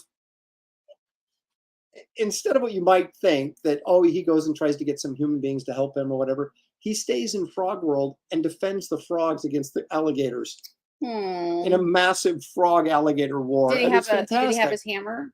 Yeah. The He becomes frog he had- becomes the Thor frog later. He gets his hammer back and becomes Thor Could he frog. stand up? Like, how did he throw it? Well, Did he have it on his no, tongue? he was just a frog to begin with, but then when he jumped on it and became Thor frog, he could wield the hammer Oh, I'm gonna because check only that out, he 'cause who's I worthy oh, can hold the hammer of Thor, and he's worthy because he is Thor, even though he's still a frog. Gotcha. So he becomes Thor frog by the end, and then he fights Loki as the Thor frog, and it's just really fantastic. So as silly as it may seem on the outset, Simonson took just a brilliantly crazy idea and made it fantastic. So even better than the Beta Ray Bill story arc, which I love, this is my favorite Thor story arc, is the Thor Frog one. It's like Nice. 3 issues. Nice. So there you go, Walter. If you're watching right now on Facebook, which he often does, I know. It's very there you are. nice. You're number 3 on my all-time list. Nice. Okay. Let's take a look at number 2. Or, What did I do? I don't know. Take that away from me. It's like the Pocky. I don't know which is worse. Okay. Ooh, now you got me thinking Now about them I'll- again. now I'll Dang get it. to with the clicker. All right. Now this is going to be kind of weird, but Goes or- right along with everything else. Yep. I was 13, 14 years old Yeah. about this time. Yeah. And I was buying Avengers. And I picked up this issue. And the Avengers had to fight Count Nefarious, right? Mhm. There he is. Yeah. And you got Captain America, you got the Wizard, the Golden Age. The Wizard. Mm. You got Power Man, you got the Scarlet Witch, who has become way more powerful in the movies than she ever was in the comics. You got the Blue Beast and Iron Man. You feel that's a decent lineup. They couldn't handle Count Nefaria. In the first issue, by the end of the first issue, he's just wiped out the entire Avengers. And you're thinking, as a kid, I'm like, oh my gosh, what's going to happen next? Well, you were frustrated reading the story because Thor and the Vision, the 2 strongest Avengers, were not there. Nope. And you're like, and so Count Nefaria moves in, kicks the butt of the Avengers. But then who shows up, Shelley? Thor and the Thor. Vision. I was gonna say Thor. In the next issue. And just in the nick of time Of to course. save their lives. And he comes in and they kick Count Nefaria's butt, Thor and Vision do. And it's very satisfying. Mm. Now, this is one I look back on and thought to myself as an adult, I'm remembering this fondly going, this was like a 3 or 4 issue story arc. 2 issues. Mm. It just speaks volumes about how much they crammed crammed into it. into an issue back in the day. I mean, you were only paying 35 cents and you were getting your money's worth every month. And now you're paying $5 plus and you're getting these deconstructed heroes and these spread out stories to make them six Massive issues, dialogue and no action. so they can you fit them into a trade Superman paperback. walking across America. Exactly. So I have fond memories of this being just a great action-packed, unbelievable, edge of your seat sort of ending to the first issue, and then Thor and Vision showing up to right the wrongs, the evil Count Nefaria. Okay, so now number 1 on my list. Oh, Now, now Aaron, in your humble opinion, that's right. Well, my not opinion. so humble. My opinion. Okay, number 1, which you just did the intro for, so we know that's what Yeah. this is. There it is. The death of Gwen Stacy in Spider-Man 121, the most upsetting comic book a young child could ever read. Oh, And then in 122, followed by the death of the Green Goblin, oh, I which hated was the that one. greatest villain Oh, of Spider-Man history, arguably. So the girl that he was going to marry, the girl that I loved for him to be with. I mean, as a reader, I never was a big Mary Jane fan, but I was a great Gwen Stacy fan, and I was so upset because we figured, oh, they're going to. oh, You know, happy live after. Yeah. Yeah, the soap opera part of it was so engaging, and so I was devastated when I turned to the last page and like, Gwen, she's not really going to die. You know, the Green Goblin throws her off the bridge, Washington Bridge, which I've been to in New York, by the way. And every time I go over that bridge, I go, this is where Gwen Stacy died. And the cab driver goes, what? Like, he's like a clueless Morgan. This is for you. Yeah, that's when he gave me the bill. This is It's for you. So she's falling. Spider-Man webs her, grabs her foot. And you think he saved her. And there's this little sound effect down here by her head that goes, snap. Oh. No, it can't be. And then, of course, the last splash page of the book is Spider-Man holding Gwen Stacy, shaking his fist up at the Green Goblin, saying, you pay. Oh, man. And so Gwen Stacy's dead.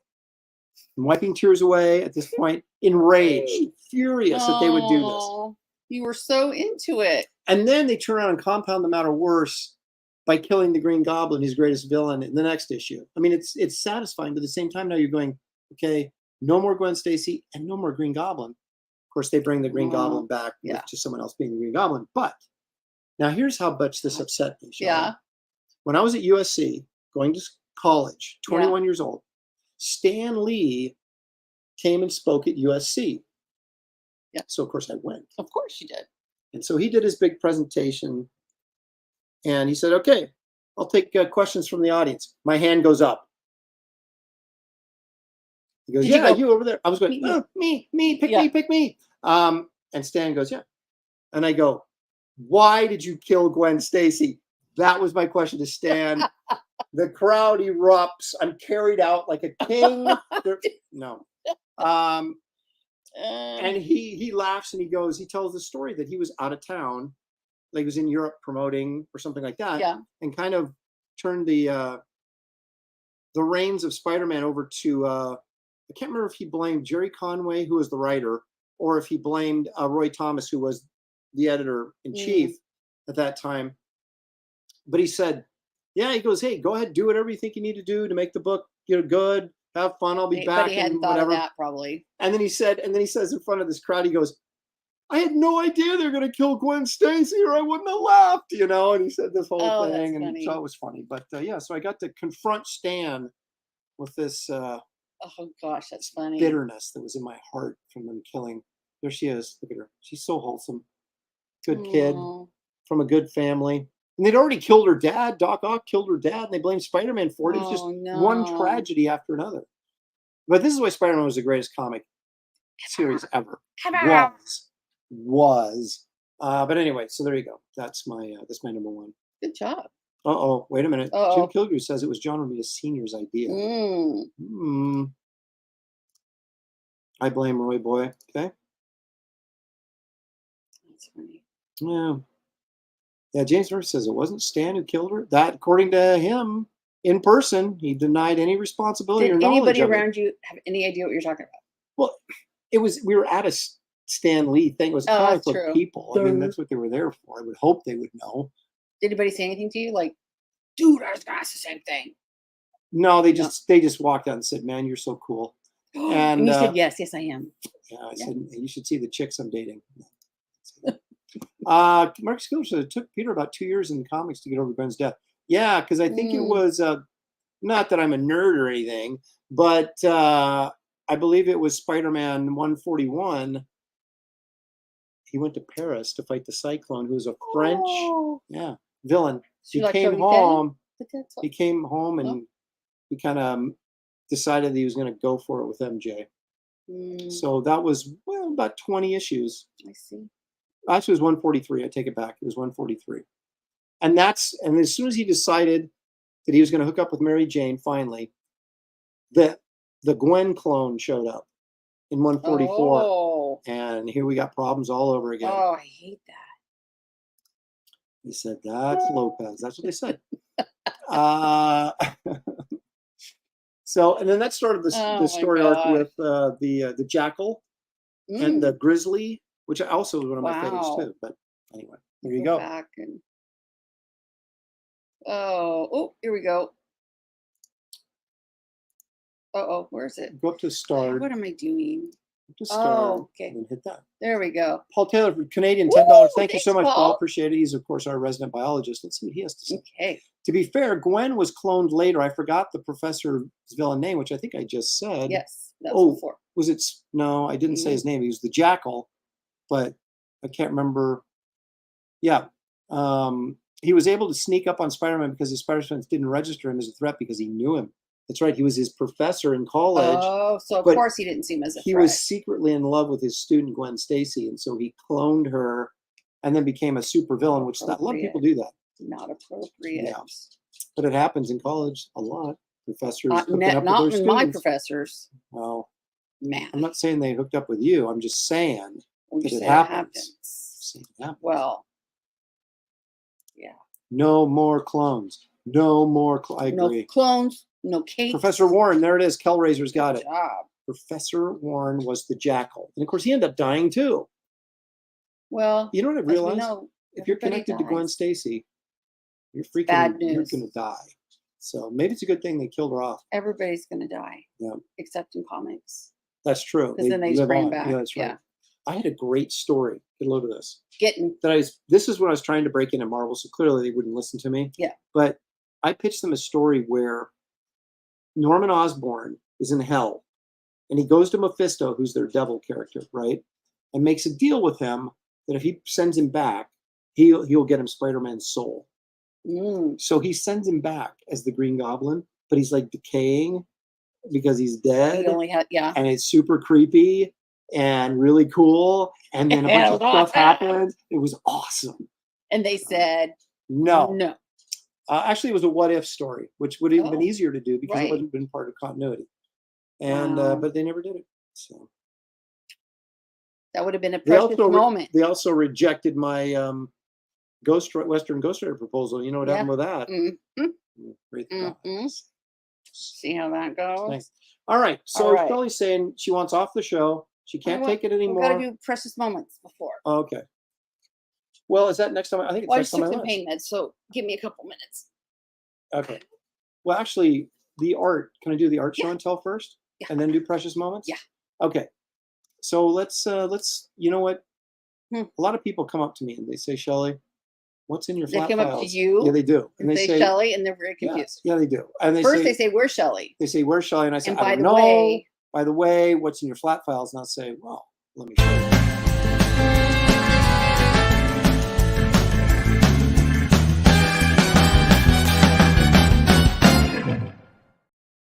See, what's that picture's great because you're like, what's in flat files? I don't know. That one doesn't have a handle. I know. I can't open it up. Yeah. It's the secret flat file. Yeah. Let's change cameras one last time. Actually, it won't be the last time because I'll have to change back. But okay, here we go. Don't call me Shelley.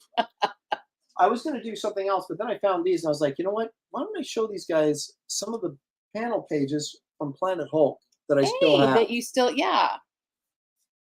Great idea. Okay. This is the first page to Giant-Sized Hulk, which was this extra Planet Hulk story. So we had the Planet Hulk storyline running through Incredible Hulk. Then we did a Giant-Sized Hulk, and there was a Planet Hulk story in there that was sort of augmented. And this is the very first page to the story. It's basically kind of a dream sequence where Banner is on Planet Hulk and he kind of confronts the Hulk. But anyway, so I did the lettering myself right here, Banner War, and put little stars in it. And a little planet right there. So I kept that just because it was the first page of the story. You got a Hulk down here too, kind of asleep, sitting position there.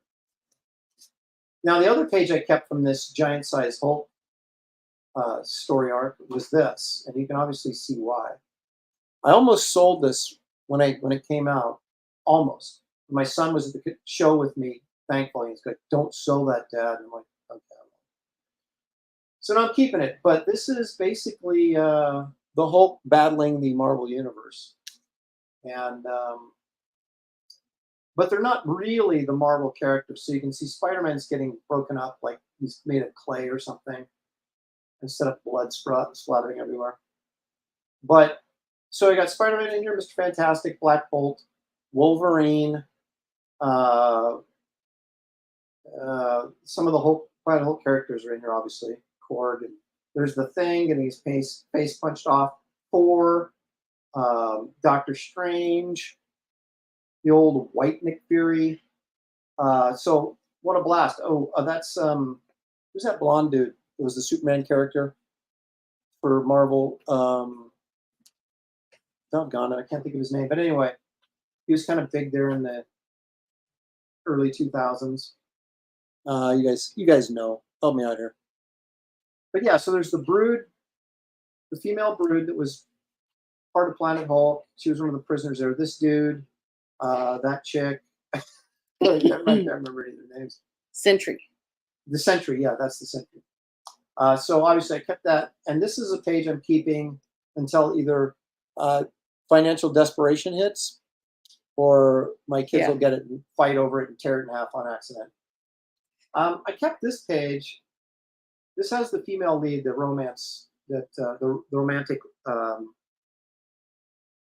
am I going to say? The romantic lead, the Hulk's love interest for this story. This is inked by the great Danny Mickey, by the way. So I have a question. Like this, sorry, on the other one. Mm-hmm. How long did that take you, and did you have to start over? No, I don't believe I did start over on this one. It took me. I just penciled it. Danny Mickey inked it. I probably spent 2 days on this. I did a pretty detailed layout, so I knew where everybody was going to be before I started. I didn't start just cramming people in there. So anyway, I really just liked this figure in this panel, so I kept it. There's no other reason than that. But now this, I just like the layout of this panel right here. Now these are the alien guys that came to feed on the people, but the Hulk, he had dispatched the king and become the new king, and so he offered to let them feed on him and spare his people because he knew he'd regenerate because he's the Hulk. So I actually had to. These are like these weird amoeba vampire creatures that I designed. Now they weren't used in the movie, or maybe I would have got some money out of it and actually would have got some screen credit. But I did design these, and so they're like these gelatinous things that are kind of held together by some tech. So I don't know. I really like the design of these. I just like this page, so I kept it. This is inked by Sandu Floria. And the first couple issues, we were struggling back and forth. And then the last issue and a half, he really nailed it. And I kept this one just because of this shot, this low angle shot. Sweetie. Oh, sorry. This low angle shot right here of the little bug guy whose name escapes me now. That's the only thing really of any value on this page. But That's just a tough shot to pull off, and I pulled it off quite well, I must say. In my own In my opinion. humble opinion. So I kept that. That's also from issue 102. Inks by Sandu Floria. All right. And this is issue 102. As you can see, there's some good cooking in this issue. Can you bring it back down a little bit so you can see the whole page? There you go. So this is the Hulk squaring off against the Emperor. So obviously you got this huge panel here of the Hulk. And I was like, I'm keeping this. Yeah. And then you got a nice close-up here. Bug guys behind him. Come on, someone has to have the bug name by name. Buggy McBuggerson. No, not it. Fandral. No, it's not Fandral. Meek. No. Meek. That's it. Thank you so much. That's the transformed Meek. And then we got, look at that panel there where the Hulk is reaching at you. Mm-hmm. And you got the whole gang back there who's fighting on, or fighting for him or with him. So anyway, you can see why I keep this page. Yep. Now I only kept one splash, well, two splash pages. Obviously that one that Danny Mickey inked, and this one. Booyah! Where the Hulk is smashing the Emperor. And yeah, it was this issue that I thought Sandy really sort of picked up when I was laying down on the inks, and really nailed it, made it look really good. Look at all this kind of crazy cross-hatching and stuff he put in there. And yeah, I think this is a really powerful page, the Hulk on it. So it's like, I kept it. It's amazing what inkers can either really add something or Really just destroy kill it. Yep. And then finally, same thing with colors too, I guess. it's, well, colors are more problematic than inkers are these days. Yeah. So you've got 10,000 soldiers running down the hill. Look at, see, I just kind of indicated all those little heads and stuff. Wait, leave it there for a minute. Didn't focus. Yep. Yep. Quit moving. There it goes. Okay, gotcha. And see these little lizard guys they were writing? I designed all those things. And they never used them in the movie, of course.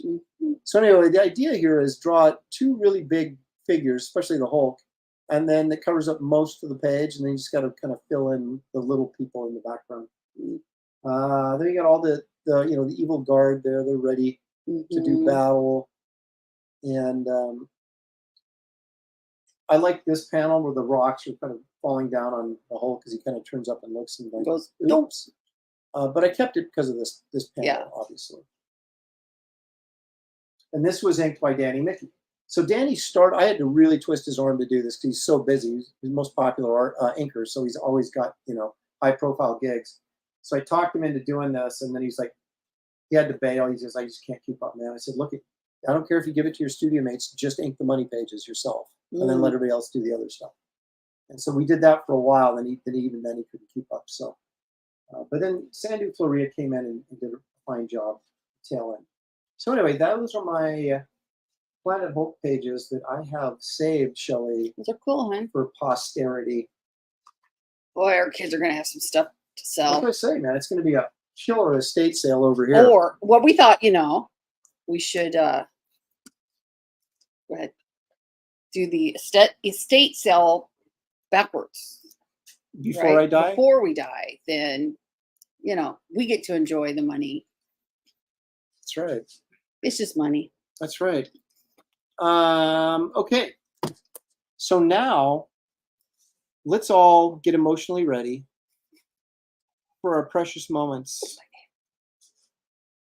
I was going to say, you have the same reaction every time I say precious moments, and then the same reaction whenever I say Shelley Knows. They're very different reactions. They're very different reactions, but she's consistent every time. So anyway, you'll like this one. Okay. Not Nosferatu. Pretty sure it's not Nosferatu. Better not be. Watch your monitors. Okay, I'm watching.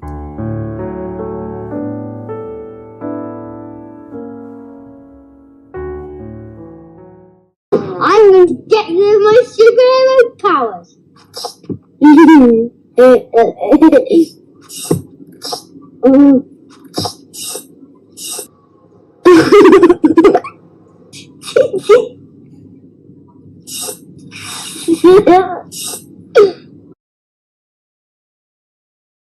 That was precious.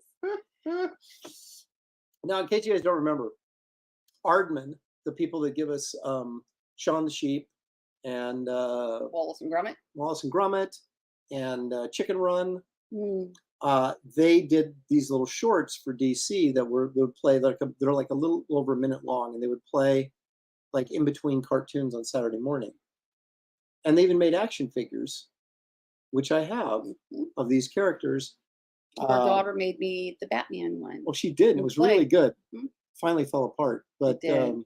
it was actually really good. So that's actually a favorite of Samantha's and mine. We joke about going around going, I'm going to use my superhero powers. That's my 21-year-old daughter. So, And it's just so anyway, that was the precious moments for this week. And I use Jody says that was disturbing. You haven't seen anything yet. Just hang in there. Marcus Killigrew, that was weird. Oh, I like this. Well, it's funny. They watch Shane's channel and they get midget strippers. They watch here and we get like Saturday morning cartoons. Yep. Hey, Will got our stuff. What's that? Will got our stuff. This one, I wish I could have that precious moment back. Oh. Well, hello, some person. Daniel was, I guess you had to be there. Oh, come on. Oh, yeah, those two. Those are fun. Okay. So now here's the thing with Shelley.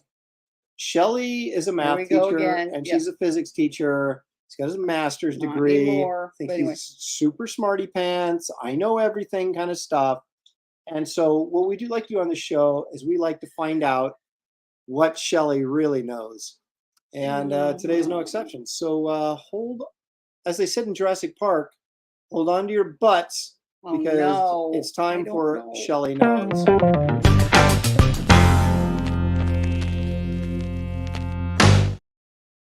Captain Jack? Shelley knows captains. Let's find out. Captain Jack Morgan? Let's find out. Captain Jack Morgan. All right, please don't answer until everybody sees them. All right.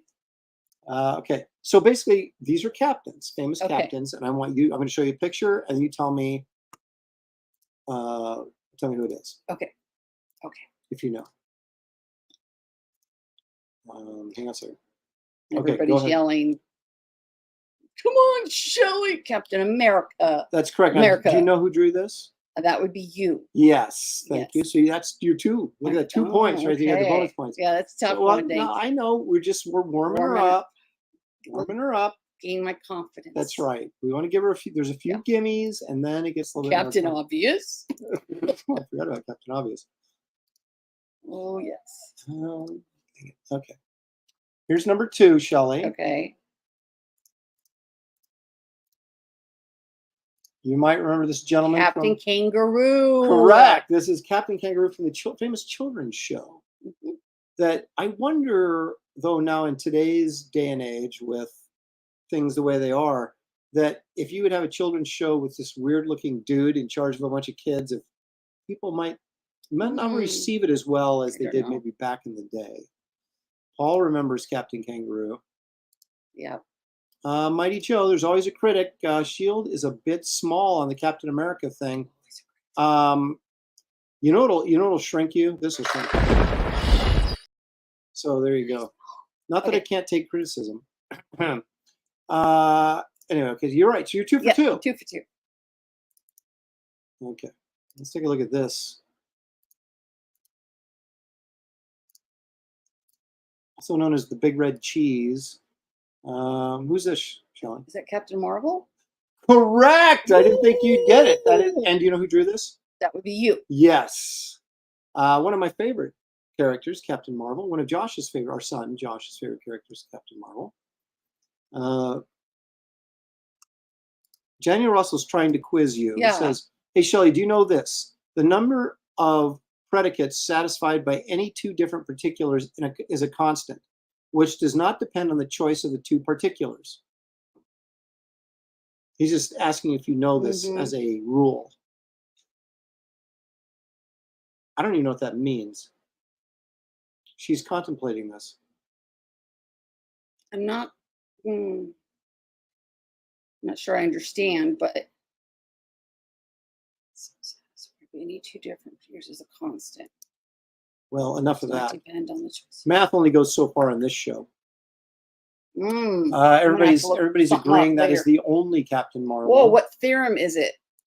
Oh. Well, now you got to think of two different things here. Is it one of Because she's- Fermat's theorem? Maybe? Captain Hook. There you go. You are 4 for 4. Shelley so far knows her captains. Of course, this Hey, is Jane Jabanetta. you know, Shelley was not Shelley. I'm sorry. Samantha was watching Hook the other day, Mhm. and I know everybody bags on that film. Oh, I love it. I kind of like it. It's I kinda watched fun. it a lot when I was pregnant with Josh. I was sitting on the couch. Yeah. We're talking about the Robin Williams, Dustin Hoffman, Yeah. Spielberg version. Yeah. I mean, it's kind of like an overblown stage play, but at the same time, I don't know. I was kind I of liked it. Yeah. Who ate the captain's hand? Oh, yeah. Do you know who ate Captain Hook's hand? The crocodile. Yeah, look at her go. She knows stuff. All right, Not this one. much. This one might be a little bit more difficult.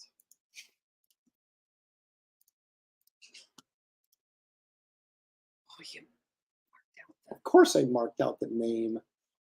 Hear me, Dr. Evil. Justice will be done. I vow it. Looks like his little sidekick got killed. Yeah. And that's Gil So- Kane and Dick Giordano. Did the inking? Captain Arsenal. Captain A. I'm looking for A. Captain. Well, let me give you a clue. Let me give you Yeah. a clue. My brother, not me, for whatever reason, my brother had this action figure when he was a kid. Emphasis on the action figure. Oh, Captain Action. Correct. Oh, you gave that one to me. That was Captain Action. Well, I knew you were going to get it. Okay. Daniel Russell says it's the Aaron theorem, aka the ugly duckly theorem, Oh, run. aka the cannonball The theorem. Cannonball theorem. So yeah, that was Captain Action. Some nice artwork in that. Gil Kane, some Molly Wood. Okay.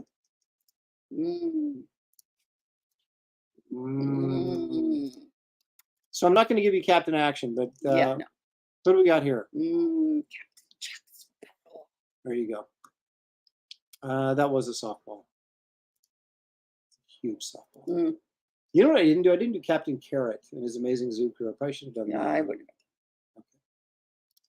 All right, so that was an easy one. Okay, now for your final one, Shelley. Now you may be able to deduce this if you're clever.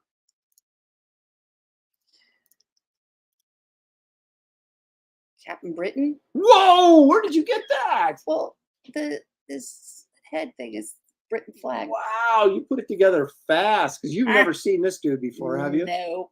Captain Britain. Wow, I'm impressed. You didn't even like hesitate. Oh. Just saying.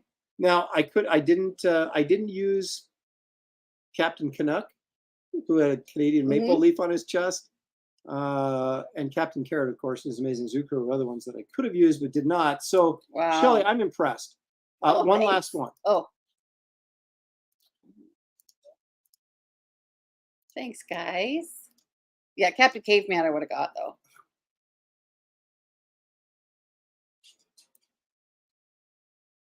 Looks a lot like Captain Marvel, doesn't he? Yeah. So who is he? Kid Captain Marvel. Well, yes, The but Marvel Kid. Captain Marvel Kid. Pre-adolescent Captain Kid. you're working around it. You're so close, but Child Captain America. Captain Child. America's child captain.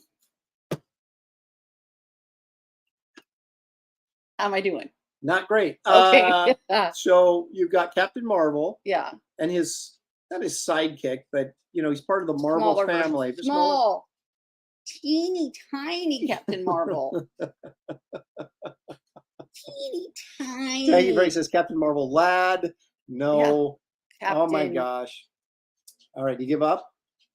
Captain Marvel child. Captain Smartass. No, that's him. Captain Um, Punishment. Captain Elvis?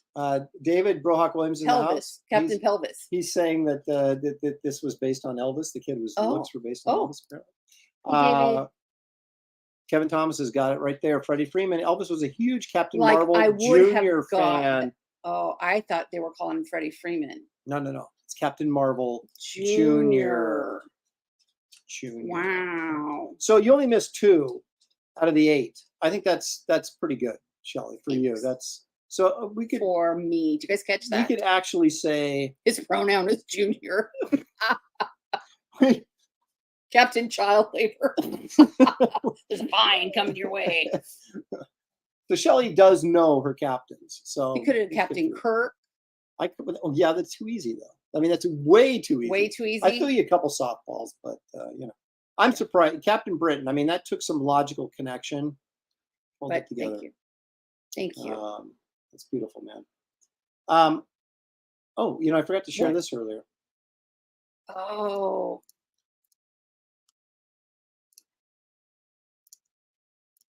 Captain Morgan. Yep. See? It's a grand new idea for fun. Fun. It's Bud Abbott and Luke Costello meet Frankenstein. Frankenstein. Also starring the Wolfman, Dracula, and the Monster. With Wow. Lenore Aubert Aubert. and Jane Randolph also made appearances. Lenore Aubert. So yeah, this was actually 1948, so it wasn't that far removed from when these guys were doing monster movies in the 30s and early 40s. So, but clearly, Lon Chaney and Bela Lugosi were pretty washed up, and they were taking whatever they could get. Yeah. And Well, this was- somebody's comment in the chat that they were big gamblers and they lost millions. which guys were big gamblers? Abbott and Costello. Oh, really? Well, they shouldn't have gambled together. Maybe one of them should have Maybe. gambled. Not. I think there is. Abbott and Costello meet the Wolfman. I think it was Abbott and Costello meet Dracula too. So I don't know if they just kept using all the same monsters. I can't remember. Yeah, It's been probably. a long time since I've seen those. All right, Shelley, Top 5, Art, Precious, Shelley Knows. we And are down then- to it. The favorite part. We are down to it. This is the capper. The it's like when they do newscasts, they always save the sports for last. The 'Cause they most don't- compelling story. Because they want everybody to Just- stay tuned. Not that people in this chat are necessarily sports fans, but in the broader spectrum. Oh, you guys watched, I watched college volleyball yesterday, and it was awesome. And then Wisconsin has a middle blocker at 6'9". Oh yeah, the blonde girl. Holy Crazy. cow! How do you ever even hit around that? She owned the net. Crazy. Then I watched who played TCU, and then I said to myself, Minnesota. "Yeah, I could have played for TCU. They were that bad, huh? They were just so outplayed. I mean, you're playing against Wisconsin, which is epic. Yes. Yeah. Well, when I made that comment, it's only because you were an outside hitter and you're only 5'6", so you were Yeah, a but short then outside if I hitter. had played so- for TCU, I still would, like I did for Oregon State, would have been a defensive specialist or Okay. libero now. Yeah, you But could do that. Mhm. Well, not now. Mm. Anyway. yeah, they were just hammer, hammer, hammer. And Well, yeah. those girls were just like, at one point, this girl just took a step, didn't even like try. She just took a They're step just and went like, running off the court as they're getting Yeah. shelled. Okay. But here, anyway, speaking we of love watching running, sports. let's run to this.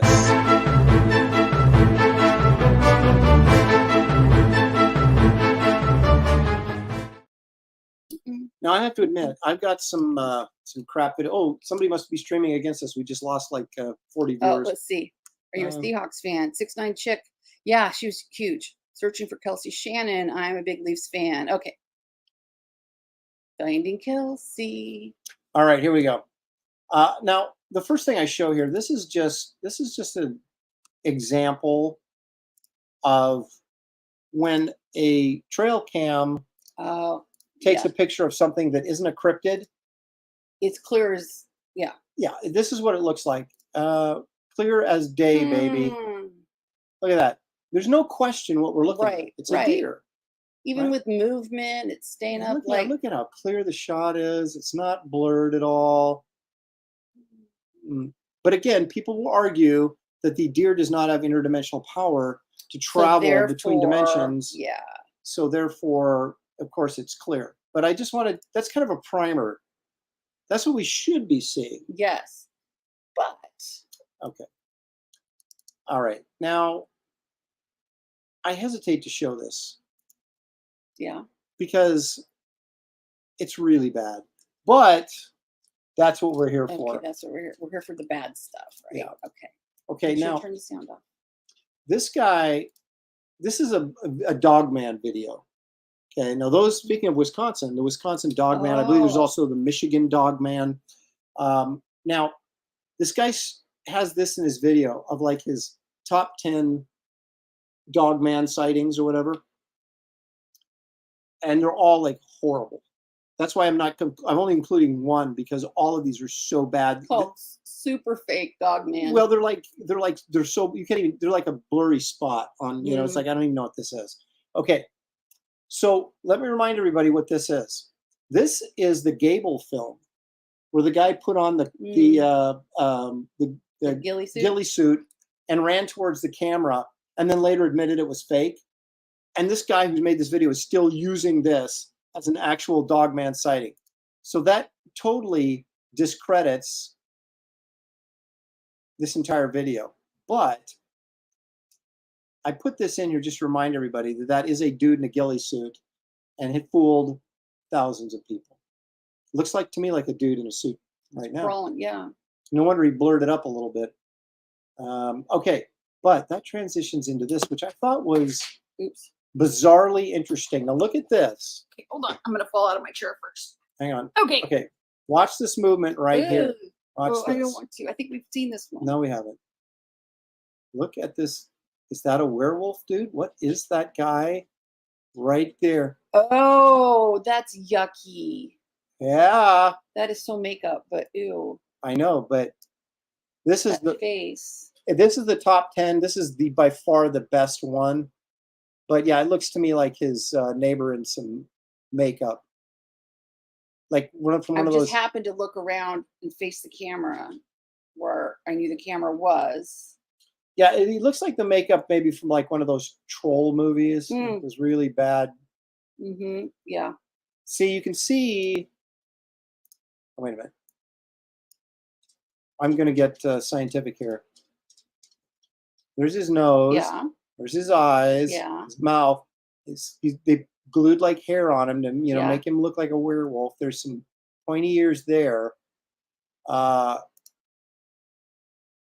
but he looks more like a goblin than he does like Yeah. a wolf man. But yeah. Ugh. It's interdimensional, but they're I didn't see it. Oh, look at that. It says interdimensional, but they're not a natural creature. And I think there's a lot of people in Sasquatch, and there's a lot of people in Dogmen, and there's a lot of what does that even mean? Needs some punctuation. Yeah. So anyway, I guess maybe he's inferring that the Dogman is an interdimensional being as well, and that's why they're so hard to Let's check comments. Get some new ones. Thank you, Frankie says, Aaron, are you a Seahawks fan? Not really, no. But I do watch. You like college sports more than Yeah, I do. professional. Yes. I dated a girl like that once. There it is. Old dirty fat. I dated a girl like that once. Yeah. Were you lacking vision at the time? You Scared Jody, of course, is our resident cryptozoologist, and he's saying that's obvious human proportions. There you go. Man Bat is real, says Thank you, Frankie. He says, Pastor Dan says, I've seen that mask. Okay. Oh gosh. But Sister Ron's like pretty good makeup though. He's okay with it. I mean, Pastor it Dan saying took some effort. Yeah. Thank you, of course, finally. The proof we've been looking for. Yeah. Grows in the Mist has really good ape costumes. Saw one of them up close at Universal Studios. Did Rick Baker make those? Because of course Rick Baker did the makeup for the Planet of the Apes, the newer version of Planet of the Apes with Mark Wahlberg, the one that was very kind of sucky. I don't know if he did Aaron the out ones for a jog. Dog Man, Spoon Man. It's really bad. I suppose the Great Bigfoot videos. They couldn't get a better name. What should we call him? He looks like a dog. Dog Man. Yeah, Christina Lee says, isn't Dog Man a kid's book? It's possible. And then there's like Dog Man and Diaper Man and Baby Man. The Malaysian sun bear. We're gonna have to look that one up. I think, have we had a Malaysian sun bear video? I think well, I haven't been on all the That's true. shows That's either. true. That sounds familiar. I'll have to check it out. All right. This is a little action in Utah, Shelley.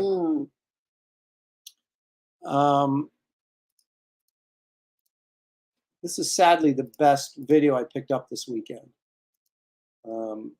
That's saying it ain't great, but it's the best It's one. the best of the worst. Thank you. So let's take a look here. There he is walking. And then, of course, like any good photographer, when you see something moving, you move the somewhere else. camera away from Yep. it. But here we go. So here he is right there. And he's like, well, what's down here? Oh, we'll go back. There he is again. Oh. Yeah. And it gets a little shaky and a little blurry. It's moving around. You know, even when you video with a phone, it doesn't do that anymore, does it? What? I'm sorry. Get all blurry and bouncy? No.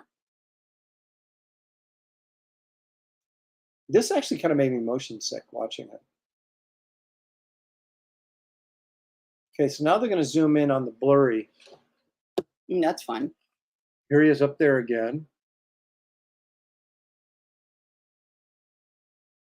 You know what I mean? I'm getting kind of like Right. seasick. Yeah, then watching I this. can't watch it. Well, you're not missing anything. Yeah, it says, hey, Bigfoot. Oh, shit, a There he robin. is. There he is. There he is. Yeah, is that a butterfly over there? Look at the pretty colors. So you can see him kind of moving around back there. Oh, and there you have it. What?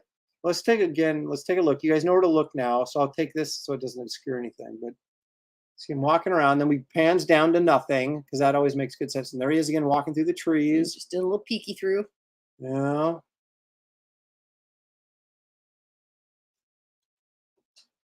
There he is, back in the trees yep. there, walking around. Oh, yeah. Huh? He seemed a little tentative going down that little dip. So Right. I'm thinking if he was like comfortable in the wilderness as a Bigfoot would be, You would think. yeah. He wouldn't be like, ooh, step He gingerly. didn't want to do a Bigfoot pratfall, kind of like Abbott and Costello might do. Oh, for like in, 10 minutes? right. Yeah. We move on to the next scene, please. Move right along. Here's the problem with this. I mean, True. because there's That's good. I mean, depending on, I'm sorry, what year it is, could have been, like a crappy camcorder or, that's true. they don't do it now because they've kind of fixed all that. Well, St. George's, they felt St. it was good George's? to put on there. All right, now let's look at the beginning of this, and I'll show you where the problem with this, in my opinion. My expert. The problem? Mhm. Yeah, the biggest problem. How's that? Oops. Okay, right here. It looks like a vinyl Yeah. reflection off like a fake like vinyl mask or something is what that looks like right Yeah. there. I don't think we'd be getting that kind of sheen. Some person, if you bring out some beer for him, I'm sure he's a cool guy. Just don't mess with him. Bring out some beef jerky. Well, let's see. Bigfoot to self. Yeah. Whoa, Ooh. okay, whoa, don't slip. Yep. Yeah. Like, dude, what up? What up, Bigfoot? Jerry says, I picture all of these Bigfoot filmmakers with those great 1980s Big, camcorders yeah. on their great big Yeah. camcorders on their shoulders in order to get such crappy footage. Well, Yeah. you have to work hard to get that bad of footage, I would think. Remember how big? I mean, you remember like the first VCR, which is ginormous. Well, The- if you you've know, seen all those Billy things back then. Tucci's college videos, he went everywhere and videoed everybody. Mm. Like it drives Deb crazy because he's constantly showing him on like her and college and stuff. But he had like the shoulder thing, they Yeah. borrowed from the AV department and go around and like videotape stuff all the time, which is a great record now. But at the time, I'm sure he was pretty annoying. Citizen Ronan says, I have a Sony digital camera from 2002 and it takes better video Yeah. than this. Yeah, I'm not real sold on this one. There may be something going on in Utah, but I don't think it's this. Gotcha. Okay. Now this is either really creepy or no. Is it gonna scare me? exceptionally lame. You make the call. Do I need to prepare myself? Well, it's not like that naked alien running through the parking lot with That his junk really hanging out. scared me. That scared me. All right, this is another alien encounter though, so hang on to your hats. All right, that's McFly. Right. Okay, here we go. Whoa!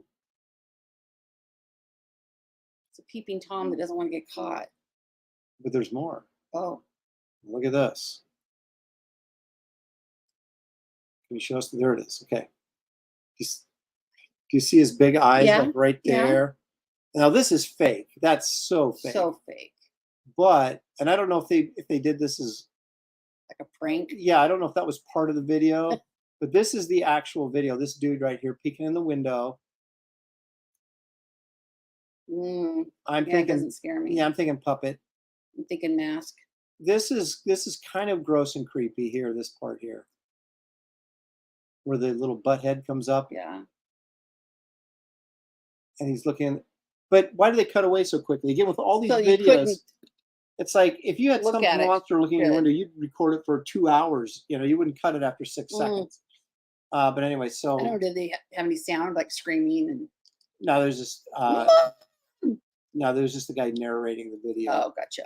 He goes, is it real or is it a hoax? I'm thinking hoax. Yeah. Not showing me a lot here except some sort of Muppet or something. If it was real, it would be something unexpected. I don't think they're all gonna have big eyes and a large big heads. butt head. Mhm. Yeah. Angry Gamer says 100% exceptionally lame. Yes.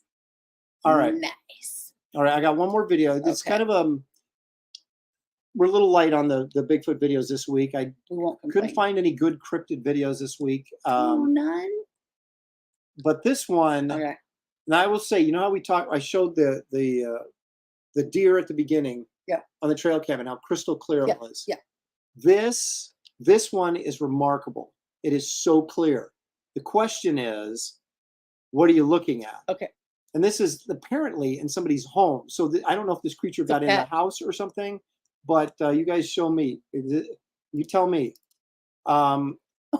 If you just tell me what.